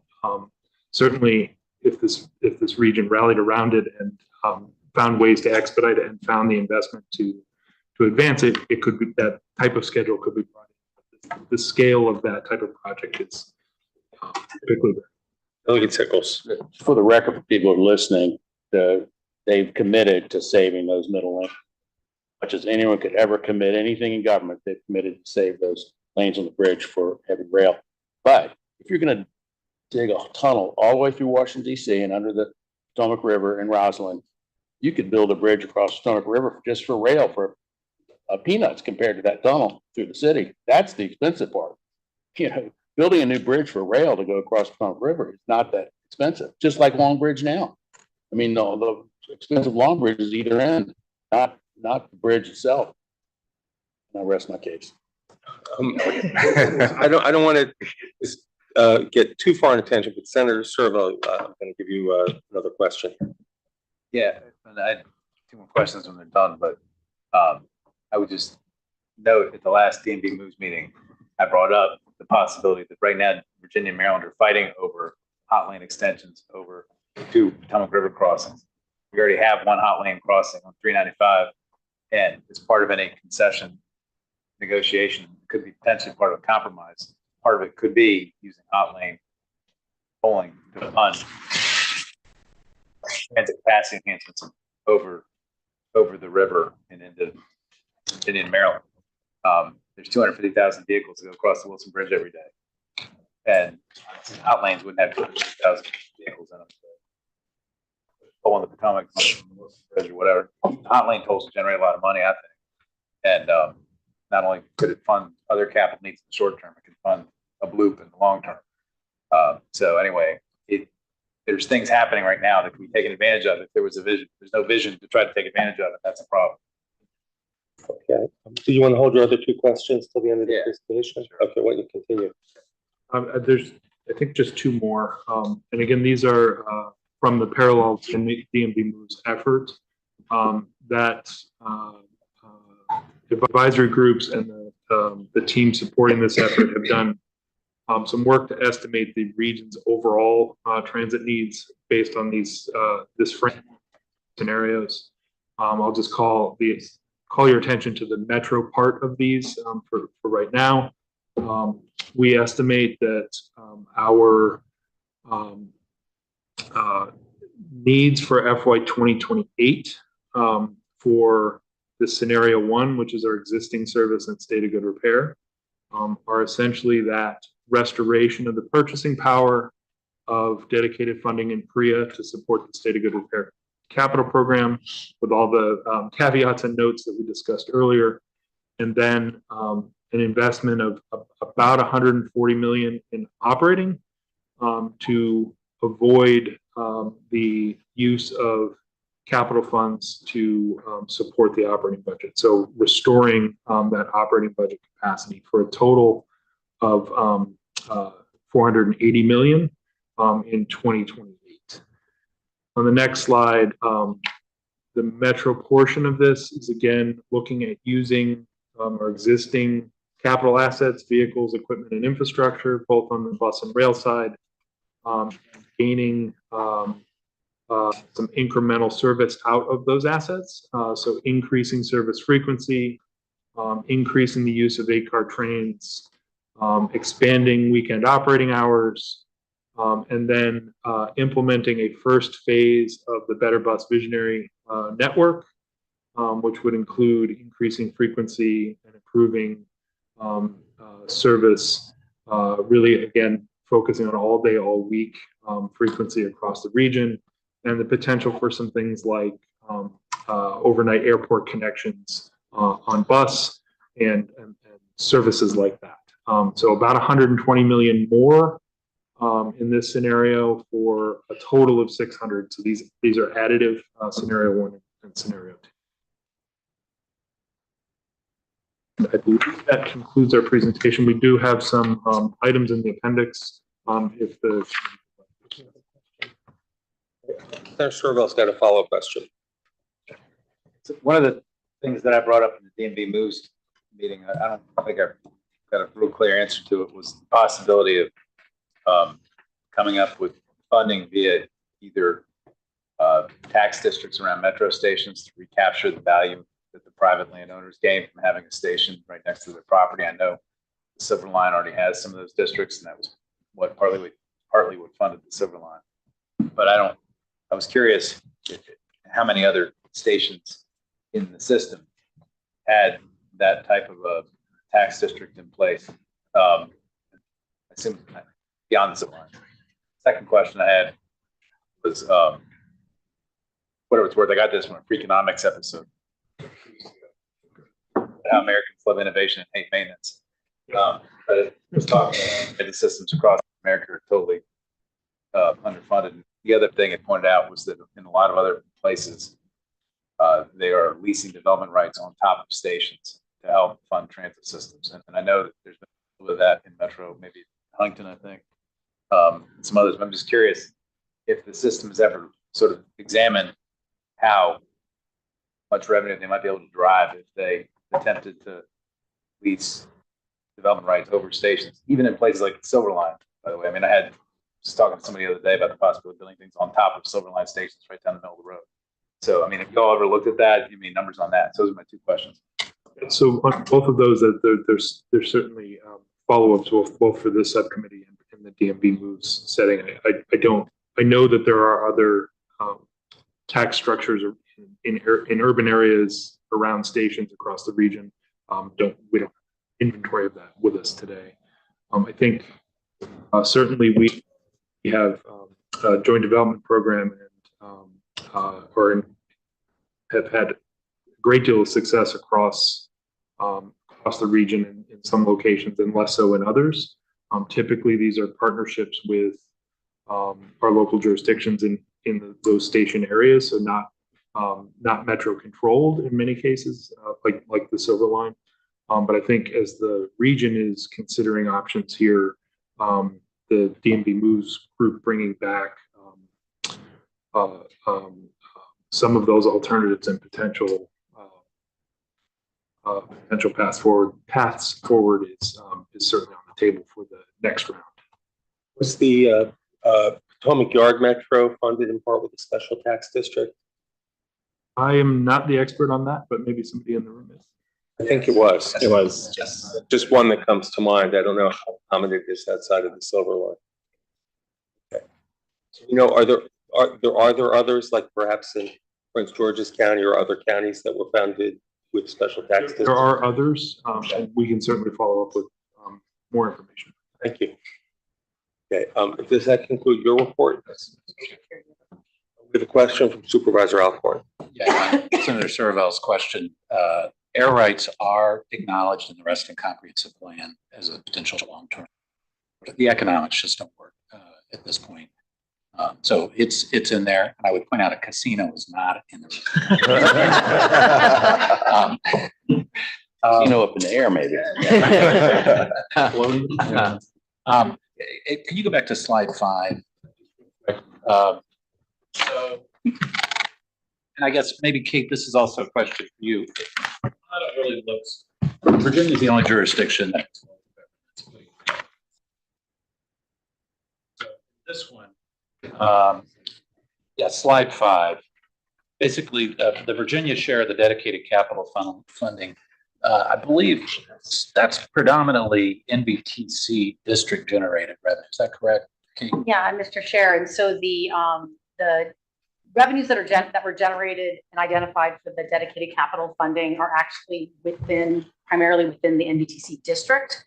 Sometimes they're characterized as state revenues, but they're actually from the NBTC district. Okay, great. And then my only other question is on slide 12, if you could go to that.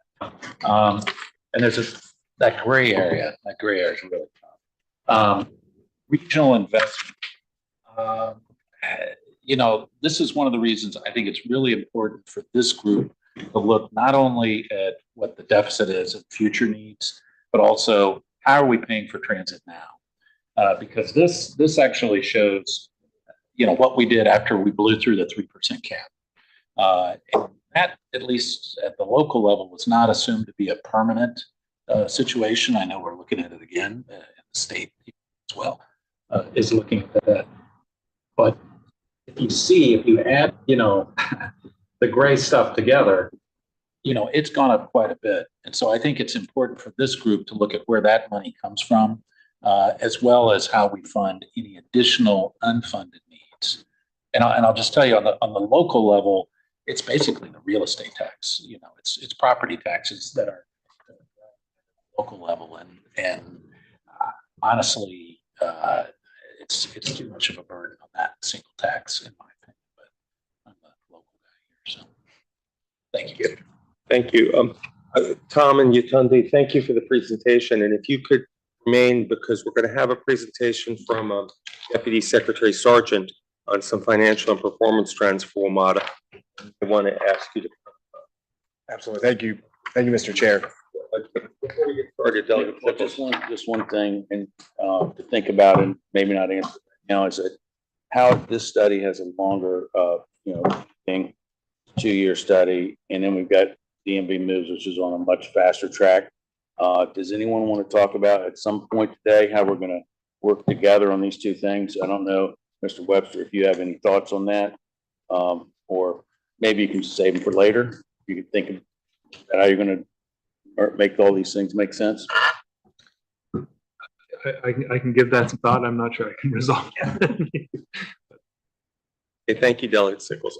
Okay, so Deputy Secretary, the floor is yours. Thank you, Chairman. Appreciate the opportunity to present. And then I do want to thank you, Tunde and Tom. We've spent hours and hours going through these materials, including yesterday. And so nothing here is intended to be kind of a gotcha or meant to be adversarial. This is just what the data is telling us, and why I wanted to put these figures in front of the committee is a lot of talk is about on the revenue side, but I see a lot of other challenges that I think if we want transit to not only be sustainable, but also to thrive in the long run, this group and others in the region will have to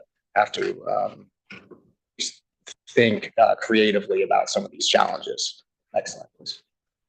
And so I'll just really quickly, I'll touch on ridership, because a lot of what the focus has been on has been since the pandemic. But if you look back at the previous decade, the trend was downward. So this is a longer term one that I think requires some grappling with. On the financial side, again, we're talking revenues. I think we also have to look at the cost side of the ledger.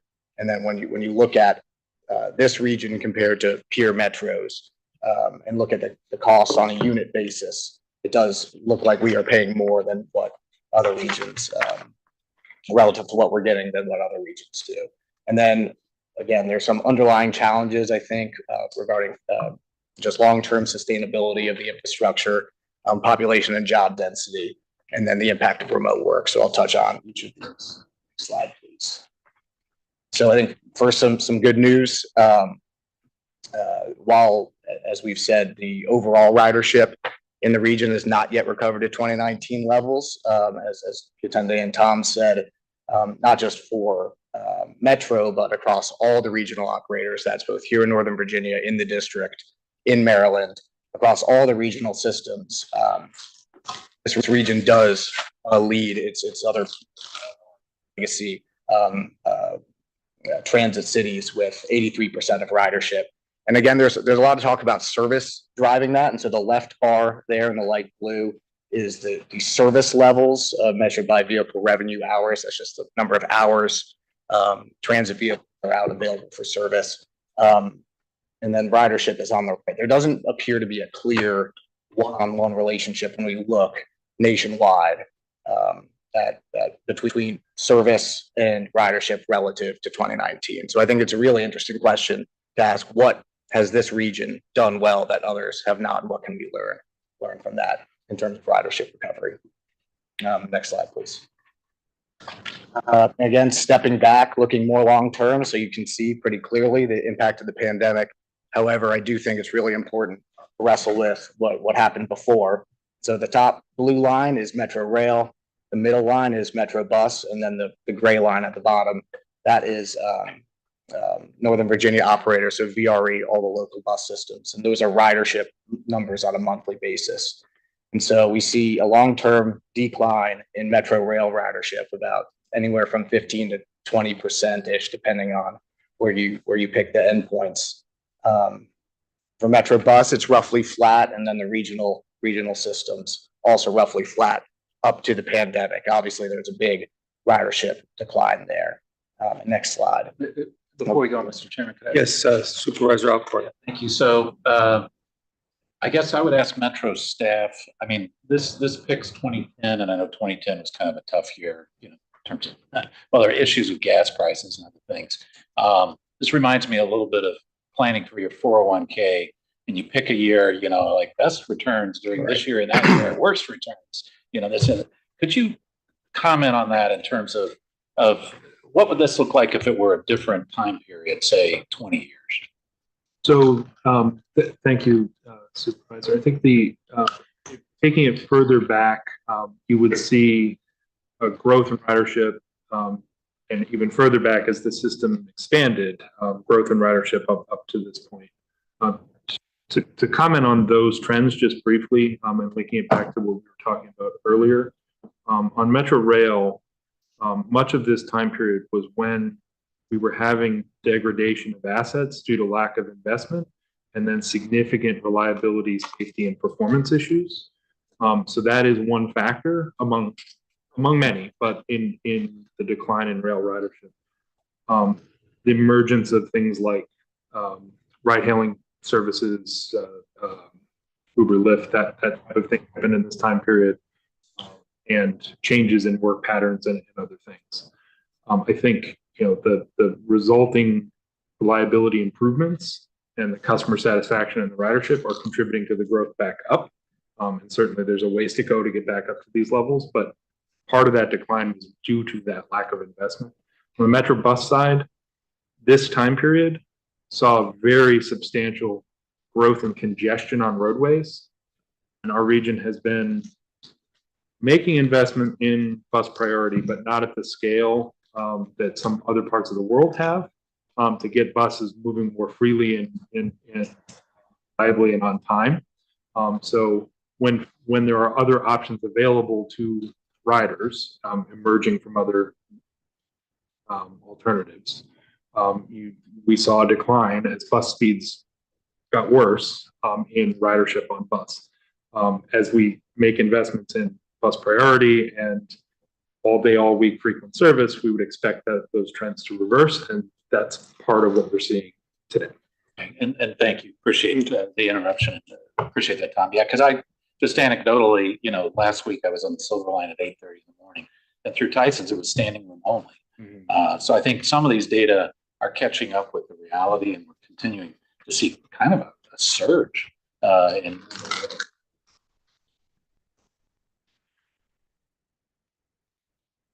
Next slide, please. And this gets at to a little bit of what Tom was just talking about. So this is, again, stepping back, this is all regional systems.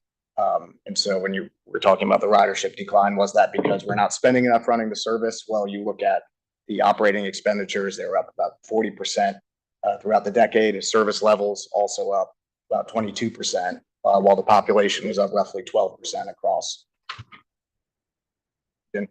Total trips fell, again, roughly 14% across all operators, and the trips per person, of course, obviously. fell there. So message here is just increasing expenditures and running more service do not necessarily guarantee more ridership. There are a ton of other variables, including, like Tom was just saying, including safety and quality and then congestion. So again, as we are thinking about funding, you also have to look at other factors that influence ridership.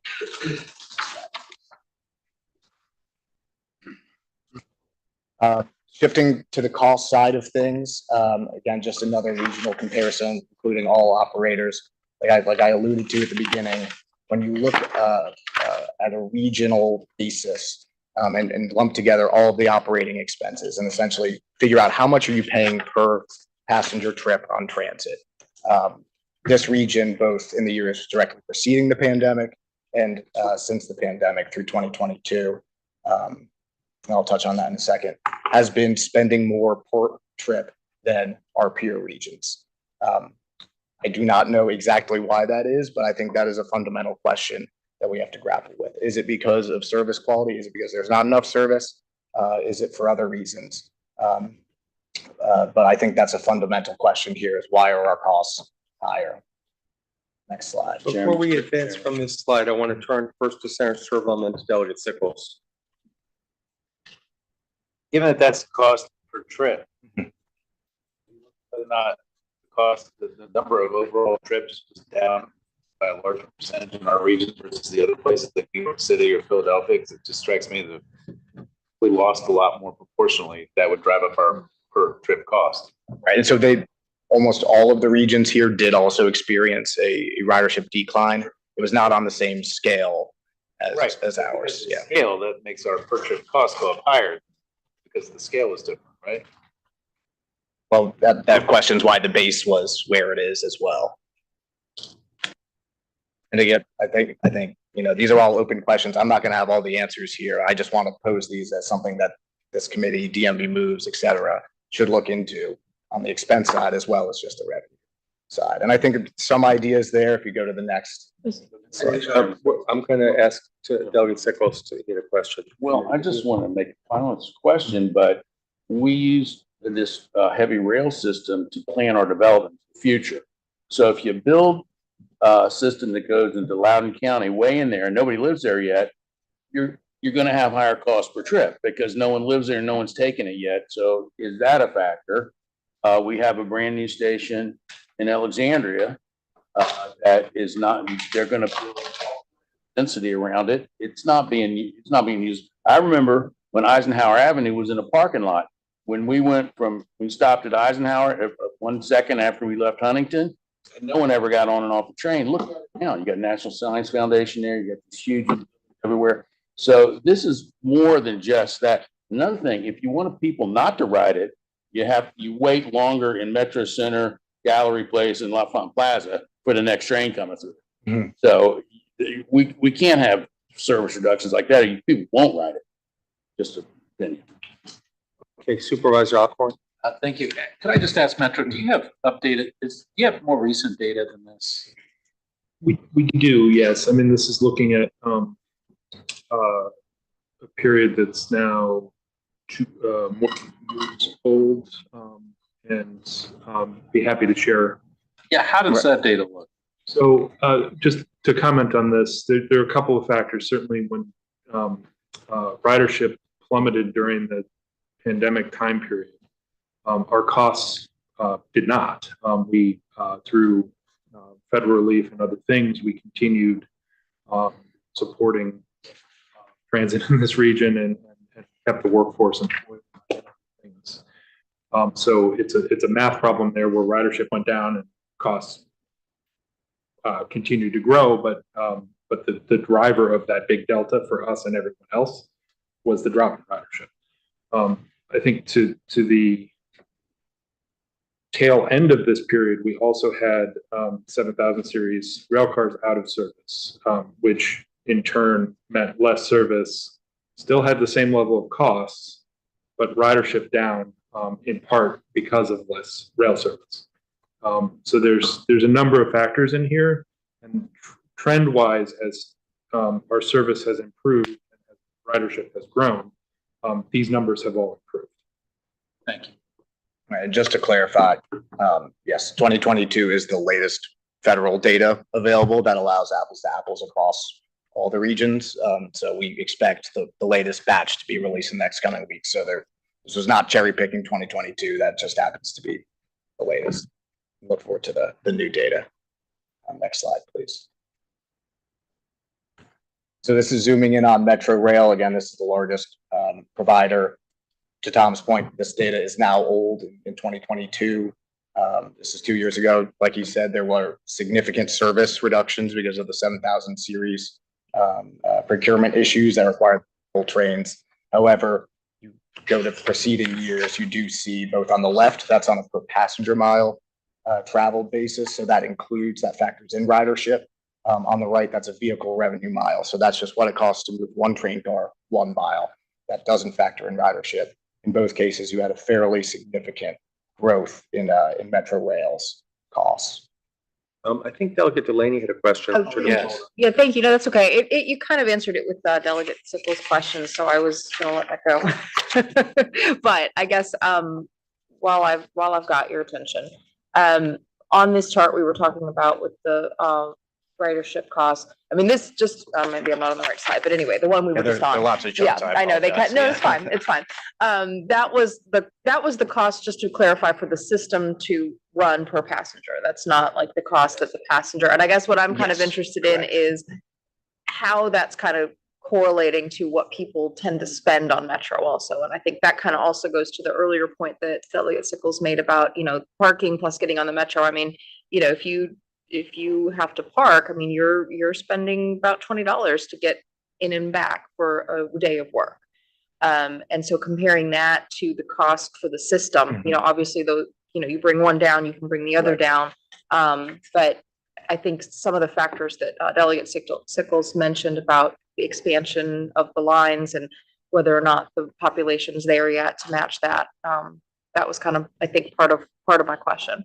And so, Metro did just have a fare increase that wouldn't be recognized here. So fares over time do tend to go up with inflation, although not necessarily keeping pace.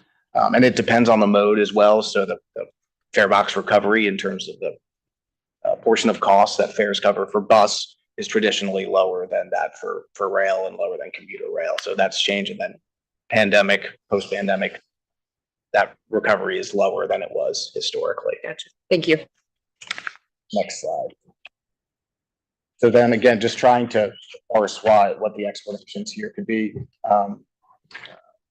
Alan said before that the labor is the predominant cost for transit services. Certainly that's true for Metro Rail. So when you look at the workforce delivering this service, a lot of folks tend to point at the compensation, or when you look at the overall comp for Metro Rail employees, again, this is latest federal data, 2022, so a few years out of date. That's roughly at the median level with peer systems. But when you look at the overall workforce on a service delivery basis, so how many employees does it cost to deliver the same, or does it take to deliver the same amount of service? That's where Metro has many more employees than its peer systems. And again, to Tom's earlier point, this is 2022, so an odd year for service, given the 7,000 series. Again, to look at it from a financial sustainability point of view, this certainly indicates that Metro's workforce is on the larger side. Next slide, please. And also looking at by function, look at where the money is going.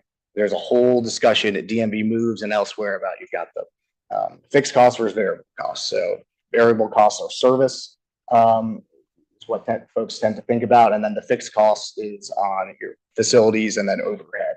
So when you look at Metro compared to other systems, and this is just rail, the cost centers tend to be weighted more towards the fixed cost side of things. So your facilities maintenance, your GA, and this is adjusted data after we had some discussion about data quality issues here. So as we think about trying to balance the budget, so to speak, again, just taking the bulk of the budget because they are fixed costs when they are including services such as, cleaning the stations, maintaining the stations. I think those absolutely have to be part of the station, part of the conversation in order to reach long-term sustainability. Next slide, please. And this gets a bit to that sustainability point as well. So when you look at the operating subsidy, and this is for all three jurisdictions, so or four if you want to include Virginia's split responsibilities here, the overall operating subsidy has gone up 78% from FY 2014 to FY 2024. So that does not include this last round of supplemental funding. That is significantly faster growth than personal incomes in Virginia, which is a good proxy for the tax base, but then also inflation here.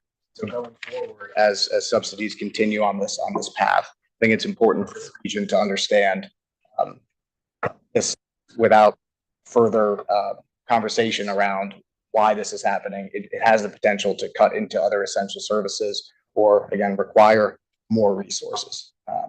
Next slide, please. It's, I want to give Senator Sorrell a question.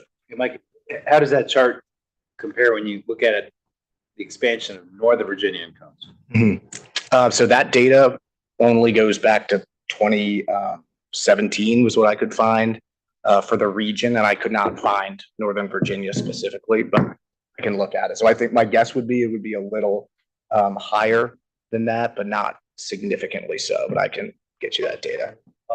Yeah, but I mean, I think if you compare Northern Virginia incomes versus the growth, it's a lot closer than if you look at the rest of Virginia, which large parts of our state incomes are pretty flat, and or the increase is really small, right? I mean, the numbers that we best appear in things is scales different than they are in the state, where the average median family income is like $40,000 per household. Up here, it's like 135,000. So I mean, I'm not sure that's really a fair measure. And I understand we're funding this out of the general fund. 50% of the general fund, right, as well as the state transportation fund, income taxes and sales tax and stuff. So I'm just not sure that's really a correct comparison. Mr. Chairman. Yes. To follow up on that, I think it's really important to understand the Silver Line, both phase 1 and 2 was put in here, and then the subsidy for that is significant. I mean, let's face it, and Potomac Yard, etc. So that's probably driving a lot of those numbers. Metro, is that right? That is accurate. These numbers do increase phase 1 and phase 2. Phase 2 is right. Just talking about the cost is upwards of about $120 million. And so that's all embedded in there. So that growth trajectory you see there is mostly associated with Silver 2. Thank you. And I'm glad we did it. Thank you. The folks' opportunity for a casino. We already have one. Yeah, I can be there in 10 minutes. Next slide, please. And so shifting a little bit again to more regional, I think long-term issues to think about. So what this graph shows is essentially the value of the total capital assets associated with transit in the region. So all of the buses, all of the tunnels, all of the service vehicles for all your transit systems. And so we adjust that for what long-term ridership has been. So since 2010, so that includes the boom years, that includes the bust years. Essentially just getting an idea, a sense for how much stuff does it take to deliver this service. Again, our region has a lot more invested per rider than peer regions. So this is something I think to think about when we're talking about transit expansion. We've already got a lot of stuff. It's a long-term maintenance liability. When you're adding more, you have to make sure that you have the ridership to get that ROI in order to take care of it. Next slide, please. And on that, I think on ridership, a big factor on ridership for transit is population density. At this region, from both the population and job density in the transit, the service area, which is the first chart on top. The density here is not as great as some of the, I think, what folks would consider bigger transit regions, Chicago and New York. or even compared to San Francisco on the residential side. On the job side, this is total metro area. I couldn't find a statistic for within the transit service area, but still the jobs are more dispersed across the region than centralized. I mean, New York is the obvious biggest example where you have Manhattan. Here, the jobs are all around the region. It's fancy word that is. Transit-oriented development. Yeah, polycentric. Yeah, the jobs are more polycentric. Yes, Supervisor Alcorn. Just very quickly, I think some of this gets back to what Delegate Sickles brought up earlier, which is you have to take into consideration the land use here. And it's the existing land use. I mean, let's face it, Northern Virginia, we didn't grow up with transit being a critical thing since World War II. It's been a more recent part of our economy. But now our land use is basically centered in the future around transit. So this is core not just to the land use, but to our economic development. And the Silver Line is a great example of that. I mean, in Reston, and I represent Fannie Mae, Volkswagen's, U.S. headquarters. They're right up next to Metro, and they wouldn't be there if Metro was not there. So, Skymark just topped out 39-story apartment building. So it's important that, yes, some of this is backward looking and historic looking, but we also have to keep in mind the future is planned in terms of land use around transit and particularly Metro. So, Yes, Delegate. Secretary, question. You're just pointing out here that we have real high fixed costs. We know that. Yeah. We've always known that, long time ago. We know it now. We have to work on controlling those as much as possible. I don't know if you have any ideas on how to do that so we can measure how we're doing in the future. But given that we have fixed costs, why wouldn't we want to use it as much as possible? Because, we're still gonna have a high fixed cost. Why don't we make it really available to the public? So, convenient. 100%. Yeah, and I mean, we were talking yesterday. I mean, the marginal cost of adding service on Metro, is very low. And so when you look in the future, how can you get that even lower? Automation's an example that has been done in other areas. But I think the point I was making about fixed costs is, yes, they're high here. Part of that, I think, is Metro system is just bigger, nicer than other areas. And so I think looking at those costs and trying to think more creatively about how can we meet that need? How can we meet, escalator, elevator operation? How can we better meet that than is currently provided? Whereas right now, I think that's kind of just been off the table because everyone considers it a fixed cost. And I have not really heard a ton of discussion, and I might not be privy to those discussions, but. Yes, please. So, I mean, I think people around the table are open to trying to cut our fixed costs. I mean, give us some ideas. I mean, Fantastic. All you smart people from them, from Wall Street over there, you can how to make a buck. Tell us what we can do to reduce our fixed costs. I think That doesn't affect our ridership. yes, I think Supervisor Alcorn has a Yeah, solution. we're working on that at NVTC, as you know. But no, I just wanted to say, don't take our questions to mean, let's face it, WMATA is a large institution, and like every large institution, Right. it really needs constructive criticism. Absolutely. So, that's not the source of my questions, but let's see if we can come together and find some ways Absolutely. to manage this for the community, for the economy, for the future. Absolutely. And also, this is not just WMATA, this is the region as a whole. So yes, they're the big fish in the pond, but everyone else is in this together. Next slide, and I'll power through this. I know, Chairman, we're running through time. So this is just an illustration of what translating essentially density to access. This is from the University of Minnesota. So on the left, you can see the number of jobs, and red means high, accessible transit. On the right, it's by car. And this is not saying that one is better than the other, but just this illustrates the importance of residential and job density when you think about transit. To the supervisor's earlier point, you can see that corridor there, from Arlington going out up towards where the silver line is, and that this is 2021, so it's not quite there yet. It's getting a lot redder. Exactly. And that's something, again, on the fixed cost discussion, if you want. What does the chart on the right mean with the automobiles? Can you explain that again? So the deeper red means more jobs you can access with a 30-minute travel time. By car? Yes, sir. And so then left is by transit. And then the chart below shows the proportion of jobs available within 30 minutes. So the number of jobs you can reach by transit relative to by car. And our population, or our region, again, because the jobs tend to be more dispersed, it's just harder to access more of them by transit. This is backwards looking rather than forwards looking. But I think this is really something as you're talking about planning and planning the system and investing in the system. I think this is fundamental to making sure those investments bear fruit. Supervisor Alcorn. Quickly, I agree. We need to take into consideration our existing land use and also future land use. I think one of the things that we do need to talk about is there is a lot of infrastructure in this area that is focused on the center.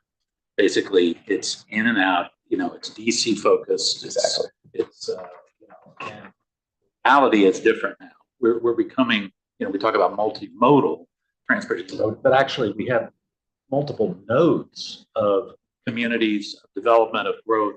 So we're sort of multimodal. And that doesn't mean that transit is not a solution, but we do need to acknowledge that and think about that and how it fits in our land.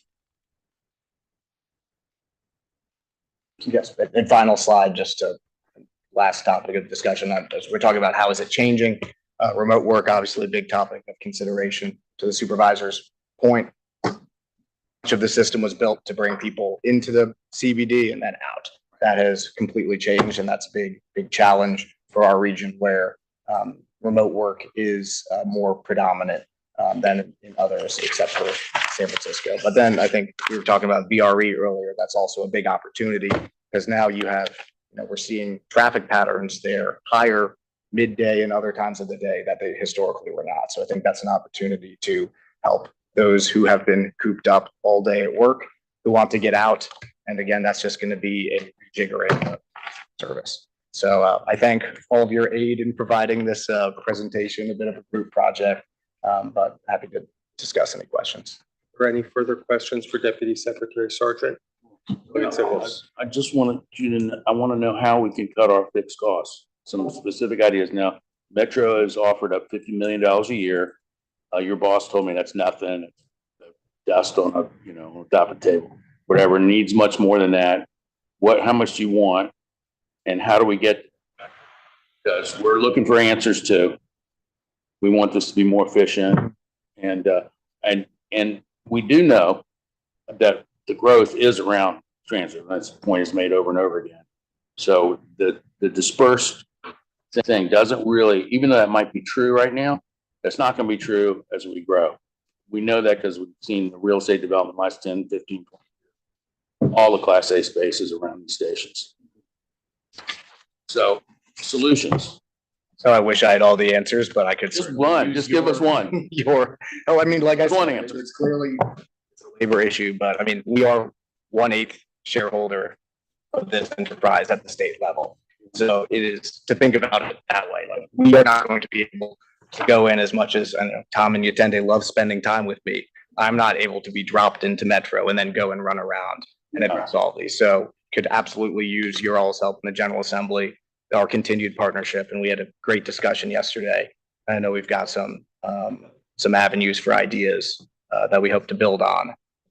So I do not have all the answers, but I think the value that this group can play is as we are talking about funding, we also need to be talking about these ideas.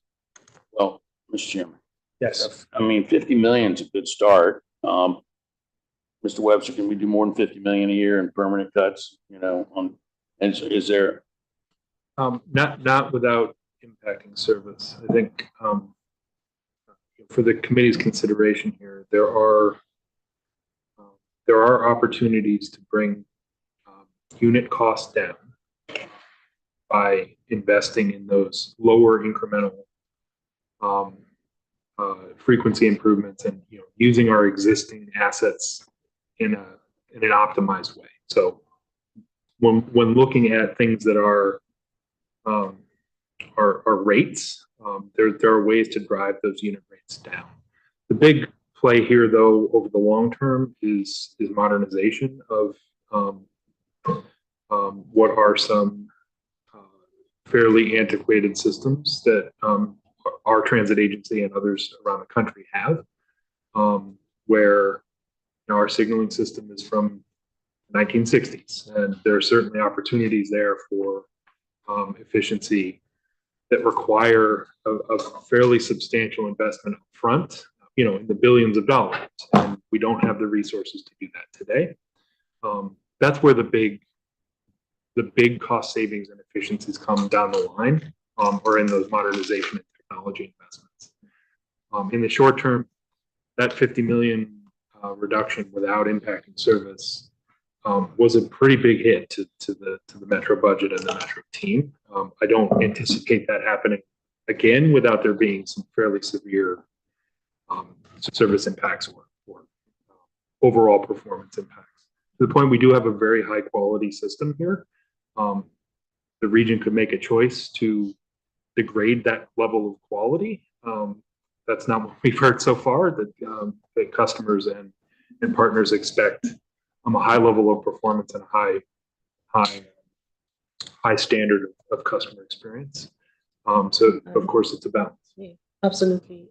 Tom's right. And I would add that over the past 6 years or so, we have cut recurring costs upwards of $350 million from the operating budget alone. Illustrated in our prior presentations. I'm happy to share some of that information with you as well, but upwards of $350 million. So as we've skinnied down from prior year reductions, we're getting to a point now where, to the extent that we attempt to make larger reductions, we would be impacting service and customer experience. Yes, Deputy Secretary, and then we'll turn. Additional response to delegate. I think to Tom's point, and what other systems are doing. I mean, why is Metro spending, twice as much of its budget on general administration than a New York? Are there efficiencies there that we can pick up on? Are there things that they could learn from us? I'm not sure. So again, I don't have all the answers, but if we, just say, Yes, would you like to respond? Yeah, if I may address that, we did have some inconsistency in our data through the years where groups of frontline staff were included in the administrative count and costs reported to the NTD. We have since corrected that information for FY23 and have resubmitted information to the FTA. And when that information comes out, I think in a few weeks here, mid-October thereabout, we'll be able to see a more apples-to-apples comparison with other agencies for administrative costs. And that was with the adjusted data. So this. Yes, with the adjusted data, correct. Still. So I think there needs to be some thinking about this and learning from others. And, if we say, here's the check, there's not really an incentive for anyone to do so. Supervisor Alcorn. So quickly, Tom mentioned automation. I think that's a huge thing. I think it's something, I don't know how much this group is going to get into it, but I know it's a huge part of the future. I think it could move the needle a little bit on some of the fixed costs, and it should over time, and frankly, provide a safer system as well. The other thing is, you had brought up the bus issue and the question about efficiencies there. I think that's something else we may be, wanting to look at. I would just point out, one thing, and it gets sometimes to service issues in Supervisor Walkinshaw's district. There was a Metro bus line that basically was going to take over a connector bus route, and it was going to stay on the main road. And instead of going through the neighborhoods, which is more expensive, takes longer, is going to stay on the main road. And so there are trade-offs like that you can get efficiencies, you can reduce costs, but it might mean somebody walks 3/4 of a mile instead of a half mile to the bus stop. So, I mean, these are all things I think we should keep in mind as we talk. So the chairman has to leave right now, so I'm gonna try to finish this up so we can all go home sooner. So I think I have, the next thing is MBTC. Andrew? It's your turn to tell us about how the 3% cap cost containment is gonna work going forward. And somehow do that quickly. Is it a long time? All right, good.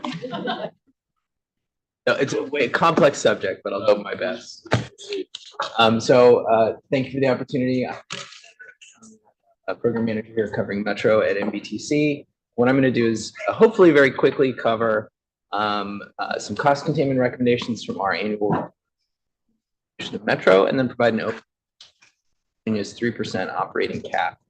So every year since 2018, MBTC Metro, they're required by code that contain a lot of safety, financial performance data, expenditures of the dedicated capital funding, and then some recommendations. And 2023 is our latest report. Another one this year, which we will submit to the Governor General Assembly in December. I'm going to go over all of these because Yatunde and Tom in the prior presentation actually covered a number of recommendations, things we said in 2023, and provided a lot of good information on those, especially fares, efficiencies, accountability, and other items, including progress on fare evasion. Let's go ahead and jump to the next slide.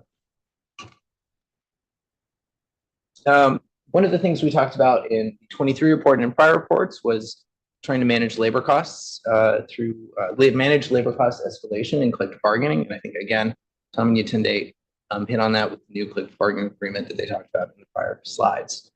Some other areas that we've discussed are bus priority, which again was something that Tom talked about. So a lot of overlap here, which is good. And that is, we can speed bus up, savings, remembering that Metro does not control the streets that the bus operates on. It is state and local partners that control those streets. Next slide. So as an overview of the 3% operating cap, this is in Virginia code. It was part of the 2018 dedicated capital funding legislation. It is a limit to the increase on Virginia's operating subsidy to 3%. And there are some exclusions. It's important to note that there is not an inflationary factor on the cap. This was 2018. Inflation was not really a concern. Obviously, that situation did change. And I'm not going to cover all of these exclusions, they're listed here. One was added in 2020, that was for services. It's important to note the cap is on Virginia's total operating subsidy, but there are some complexities to how we pay for things here. It's done at a local level, and so that interplay is a constant challenge as this moves forward. If Metro were to violate the cap, so to speak, then CTB is the sort of body within Virginia that would say whether or not Metro has complied with the statute or not. And they do provide some policy guidance there. The penalty is a 35% withholding of the state aid that comes to NVTC from the Commonwealth Mass Transit Fund. It's sometimes a misconception that the penalty is on the dedicated capital funding. It's not the case. It's the funding that comes here to help our localities pay their bill. They still have a bill. So I think that's an important piece to understand in this framework. Maryland also has a legislative operating cap in their code. It is on the Maryland subsidy. It's very similar language to Virginia's, but not identical. And DC does not have an operating cap. Next slide. So these next two slides kind of pair up with each other. The next one gives a little bit of a history, but I'll kind of speak to this one. So the cap was first implemented in the FY20 budget for Metro. Prior to that time, Metro used board-approved subsidy formulas to come up with the operating subsidies. Those did have to, Metro did have to utilize a slightly different, an alternative method for 5 fiscal years between fiscal 20 and fiscal 24. CTB did find in that time period that Metro complied with the statute. So there were some unintended consequences that happened from using this alternative formula. Those unintended consequences mostly have to do with the complexities of Metro's funding formulas and the way they interact with the cap. And that interaction has resulted in some problematic circumstances and policy implications for our jurisdictions. I have a slide in the appendix that kind of covered those in detail, but I'll kind of leave it there for the moment. The cap was suspended in fiscal 25 and 26, and that was in the Commonwealth's 2-year budget. That suspension is that subsidy rebaselining that we've talked about extensively at MVTC and advocated for. Maryland also suspended its cap for 3 years. So Virginia did 2, Maryland did 3.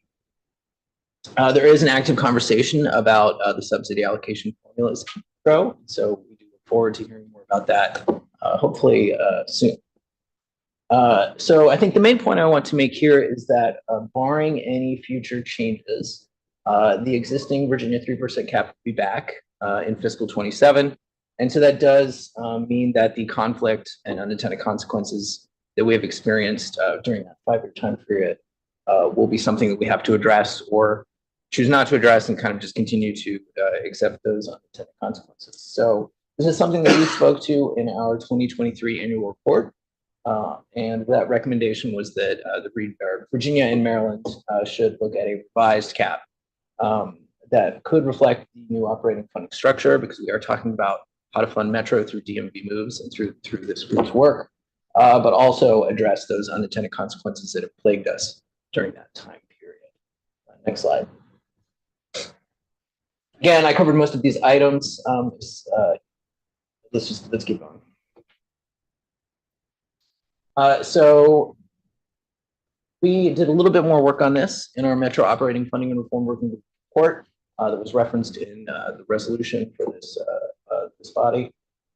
We did have some findings, right? So there were some findings after 5 years of looking at this. The first is that the cap is an indirect tool for cost containment. So it's a cap on subsidy. Subsidy is not costs. Subsidy is looking at expenses and revenues together. And so it is what it is. It is an indirect tool in this case. The cap was based on a pre-pandemic financial model. I think Tommy and Tende hit on a lot of those points. We had high fare box recovery, a different ridership profile, pre-pandemic, less inflation, costs were different. So it's just, it was based on a model that doesn't exist. There was no inflationary factor, as I mentioned previously. Again, those unintended consequences and the interference with formula have had some problematic experiences by our jurisdictions. And the last here is that WMATA is a regional system, and so a cap on one part is kind of indirectly a cap on the rest of the system. It's very difficult to kind of parcel out one part of the system and put a cap on it without affecting everyone. So something to think about as we move forward, as there is a Virginia conversation to have here and a regional conversation about these topics.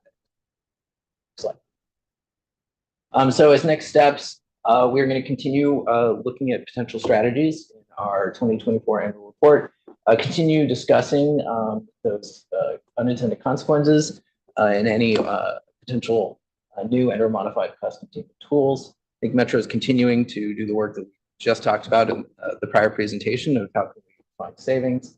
And it is the charge of the SJ28 Technical Working Group to examine industry-wide cost savings and containment tools to help ensure long-term sustainability of WMATA and report its findings to this subcommittee. I believe that is the end of this presentation. Any questions for Andrew? Would you mind just one time for me? Yeah. I'm so slow. Unintended consequences. Can you name those one more time? I think I have the appendix. Okay, so it's sort of the way the cap interferes with formula results list. Something that is felt very strongly by our jurisdictions. Supervisor Alcorn mentioned sort of what you pay for is what you get is a strong from localities, and so the cap distorts that relationship, and so potentially yes, I think so. There were some years cap because service changed post-pandemic. The cap actually caused us to pay more. Bev, not apply. That's an unintended consequence.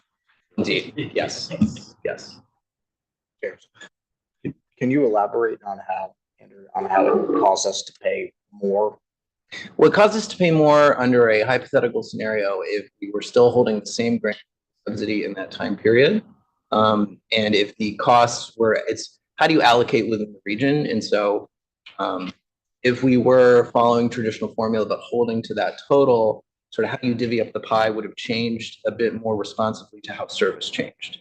So the method that the board took to kind of handle the cap did not have that responsiveness, and that was sort of an unintended piece of the puzzle.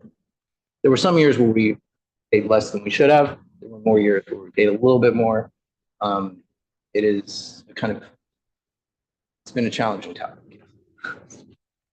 Okay. Anybody else? We have, Andrew, you're on again. Is that a fast one? I can make it. And then we're gonna have a public comment, essentially. And Supervisor Alcorn's gonna give a summary presentation. So I'm just kidding. Okay, go. we'll make this one quick. So this is some work we've been doing in MBTC for some time now, and we updated it this year. We looked at how other regions, let's go to the next slide, other peer agencies, one more, fund their operating budgets. This was a look at operating. These are the peers. We looked at BART, CTA, which is Chicago, MARTA, Atlanta, and BTA, which is Boston, and St. Louis Metro. The reason for this was we wanted to have peers that had about the same size as Metro, had the same governance structure, which is St. Louis Metro, which is considerably smaller, but they are an interstate compact. And then age. So BART, MARTA, and WMATA are all kind of the same generational system. Next slide. This is a snapshot of trying to look at how to come up with, as much as you can, apples to apples comparisons about a snapshot of their fiscal year 25 operating budgets. As you can see in the blue, most of our peer agencies do have, in fact, all of them have some form of dedicated funding. Comprises, in some cases, a majority, in some cases, a very significant majority of their budgets. WMATA does not on operating. We do have dedicated capital funding. Capital, this is all about operating. Mr. Chairman, just before you go off that slide, this is my Sesame Street slide, I like to call it. Which one is not like the other? So, I mean, there's a lot of green on that slide. And no blue. Yeah. And the blue comes from dedicated funding that we've never had. We do have some dedicated funding. It's just financial, right? I mean, it comes through the formula, right? Mr. Chairman. Yeah. State level, we do have significant dedicated funds from the waterfall. It's over $200 million annually. That whatever the revenues are, it's 46.5% of the mass transit fund. Right. It goes to NVTC for WMATA expenses. So I would argue at the state level, we do have dedicated funding. But So why would you not accept that since it comes to you guys every year? What comes here, it is, so we also have the regional gas tax. Here as Right. well. I think for here, it's about the flow of funding and kind of how, from a perspective of the agency that is eventually receiving funding, which in this case is Metro, sort of how they receive it. And so for us, that's all part of the quarterly subsidy process, the sort of traditional way of doing business. That's sort of why basically Metro is so complex, being three parties, that there isn't really a good peer analog from that perspective because it's so unique in the way we fund the system. So you call it state and local funding. That's correct. Instead of Right. I think dedicated. this kind of jumps. Can I come back to some thoughts once I get through? Certainly. I have a little bit of that at the end. You're afraid this is gonna be fast. Peel back the end. Let's go next. Yeah. So when we looked at the peers, most of them used a sales tax. In fact, all of them used a sales tax. There were a couple other revenue sources used: the real estate transaction tax, property tax, and title and tax part of the next slide. So I'm going to go through these quick. For St. Louis, they have a sales tax. They have different sales tax in the region. So they vary between the city and the counties. They are in some cases measures, which is not really something that we do here in Virginia, and in some cases are part of. The St. Louis 1% goes straight to the This is where it gets really, really interesting. Some of them go straight to, some of them are contracted. So they have slightly different flow mechanisms. Yeah. Yeah, next slide. I know one thing that our, on the technical working group, one of our peers mentioned is that St. Louis did have a lot of trouble in the 08-09 recession with over-reliance on the sales tax, really. For BART, they do have a uniform sales tax rate.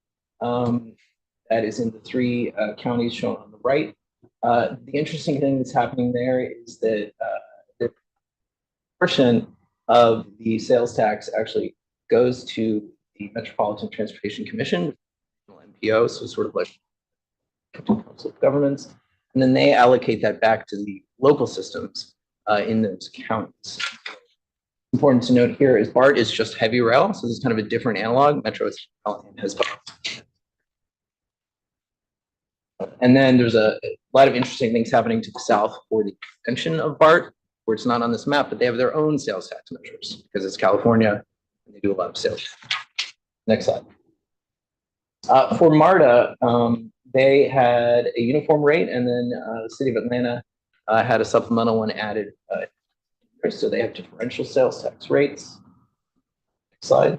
So Clayton County, that 1% on any sales in Clayton County goes to a MARTA. Is that right? After it goes through this trustee bank thing first. Yep. Yep. Yep. Yep.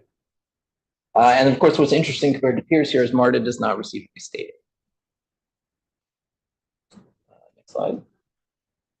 So for Boston, they have 1 cent of a 6.25% statewide sales tax. So it's a statewide sales tax. It's a BTA, the T, and there is a bit of a ceiling and a floor mechanism that they have on that sales tax as well to kind of handle any discrepancy. Next slide. They've had all kinds of trouble funding that system. They have, yes, they have large gaps, as many of the peers. Yep. And then for Chicago, they also have the differential sales tax rate in their region. The interesting thing that's happening here is that there is an area called the Regional Transit Organization, and they allocate funding. There's an incredibly complex series of flowcharts, but essentially they allocate the sales tax that's collected here to the commuter rail system in the area and the sort of suburban bus system, and then to CTA. They also have a robust governance and funding conversation active right now. They're having kind of like we are having. Yes. Next slide. And so this is a summary, just to note, sales tax rates in the region, sometimes they're uniform, sometimes they vary. Already spoken to many of the kind of interesting intermediary organizations that are happening in these places. So let's go to the next one. So some findings, essentially, we have a lot of similarities to this region, our peers, but no one is quite like us. Dedicated revenues in other sources often support more than one transit provider, sometimes much more than one. And then everyone has dedicated revenues for transit operations, which helps comprise the majority of their budgets, but dedicated means different things in different places. So the geography, the number of jurisdictions, operators, what's the broader structure, that all matters. And the most common form of dedicated operating revenues was the sales tax. Rates again flow. There is no one size fits all. There's a lot of interesting lessons to learn. And then larger transit agencies tend to have more than one source. MTA we did not look at. That's New York City. They are just so big compared to peers. They have, I think, 8, or they did have 9. Now they're back to 8 dedicated funding sources. And lastly, I think this gets back to your comment, Delegate Siggles. I think everyone we looked at, except perhaps for MARTA, had significant funding challenges to the scale of the funding challenge that we're facing here on the operating side. And I think, is this the last one? Oh, next step. So our intent here is to continue to work with stakeholders to propose a definition of dedicated funding for agencies in Northern Virginia.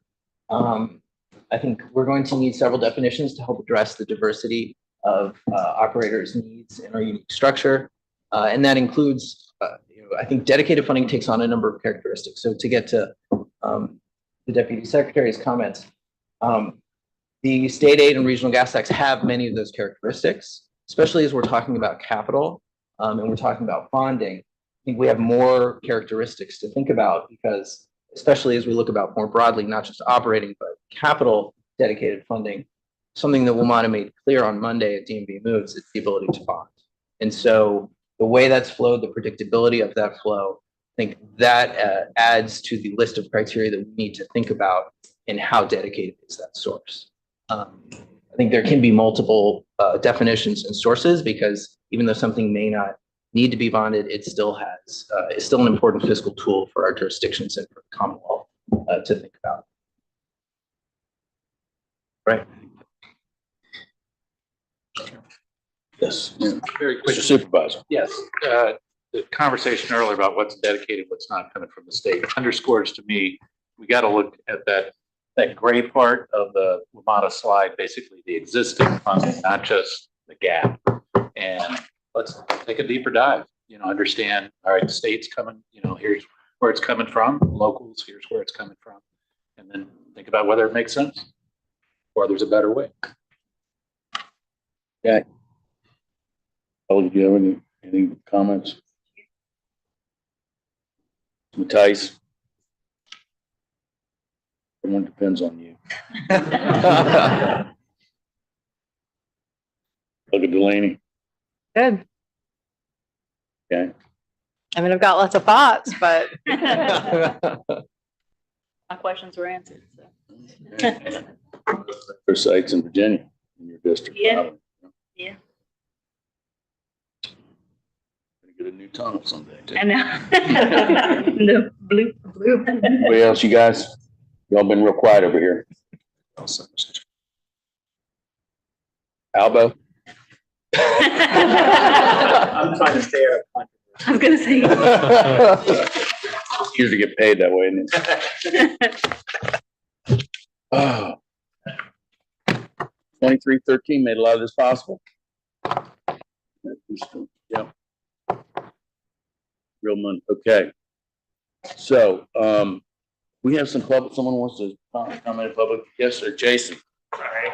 I will be very quick. I know everybody has to go, but just wanted to add a couple of points. I think a lot of the issues were covered. Thank you for the opportunity to comment today. Jason Tamp with the Northern Virginia Transportation Alliance. Most people know. Just a couple of high level points. One was, I know a lot of people talk about federal funding, and I know we talked about the capital funding that comes in and we focus on PREA. I do want to make sure that people are aware we do have additional IIJA funding that goes through the capital formula that's coming to Metro and to our region.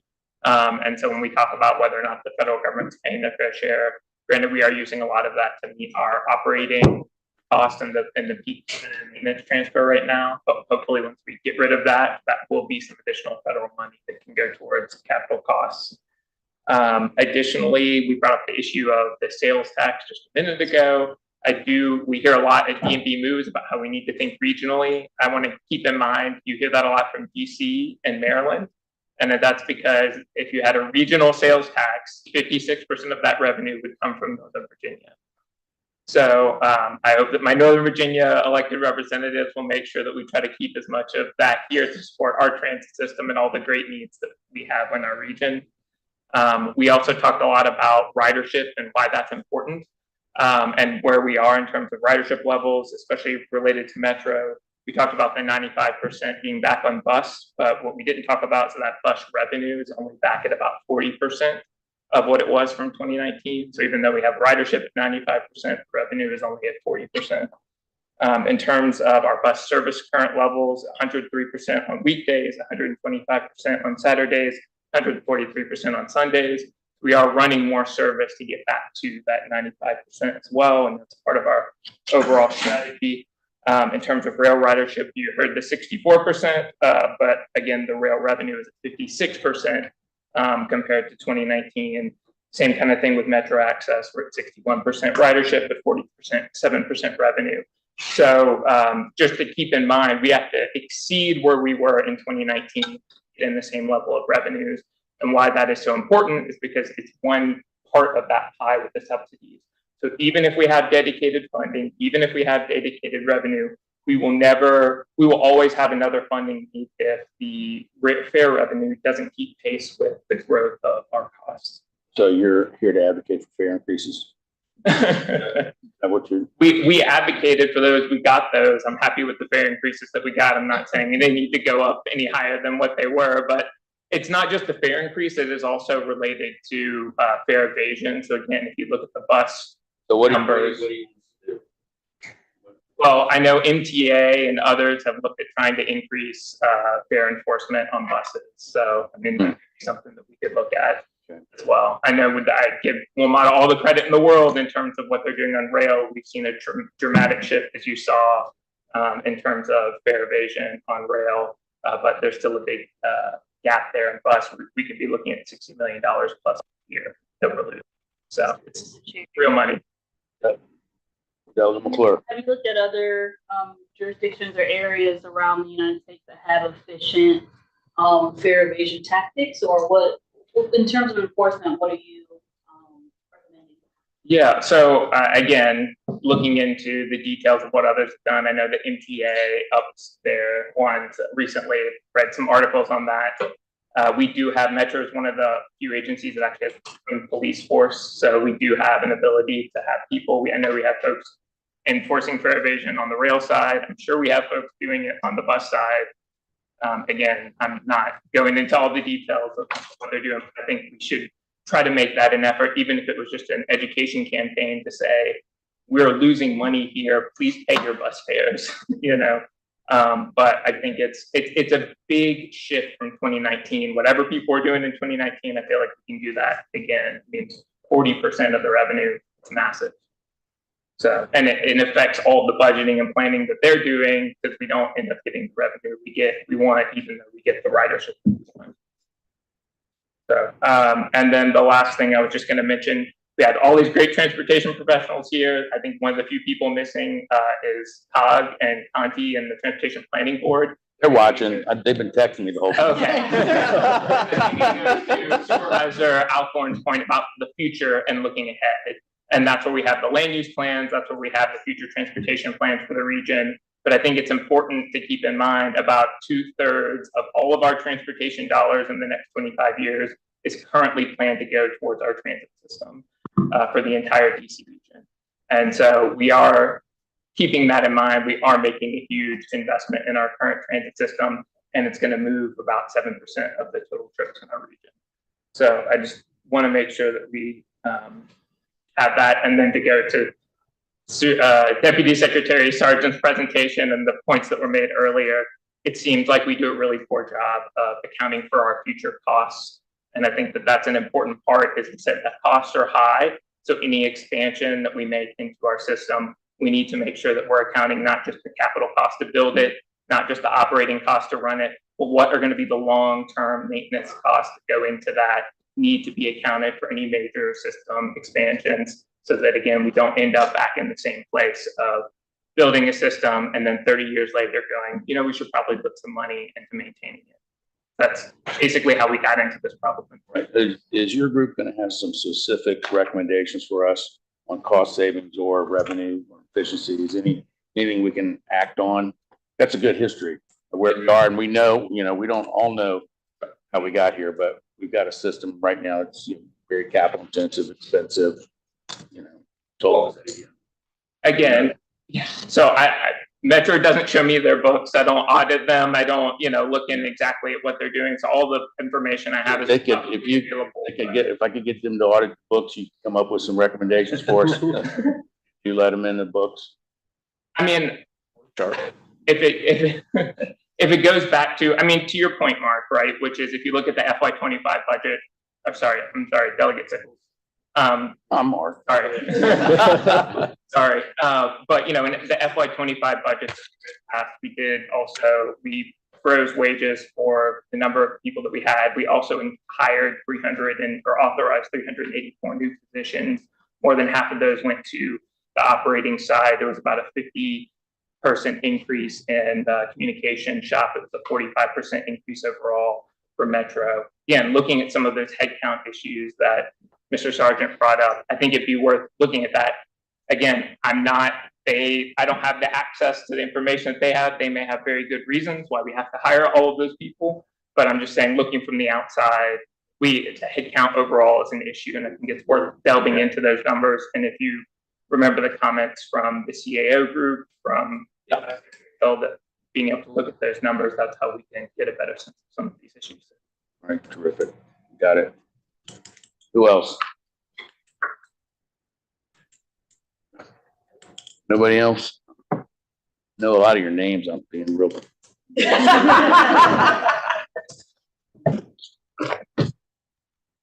Yeah. Have anything else, Alan? Yes, sir. Okay. Well, guess the meeting's done then. We'll see you next time.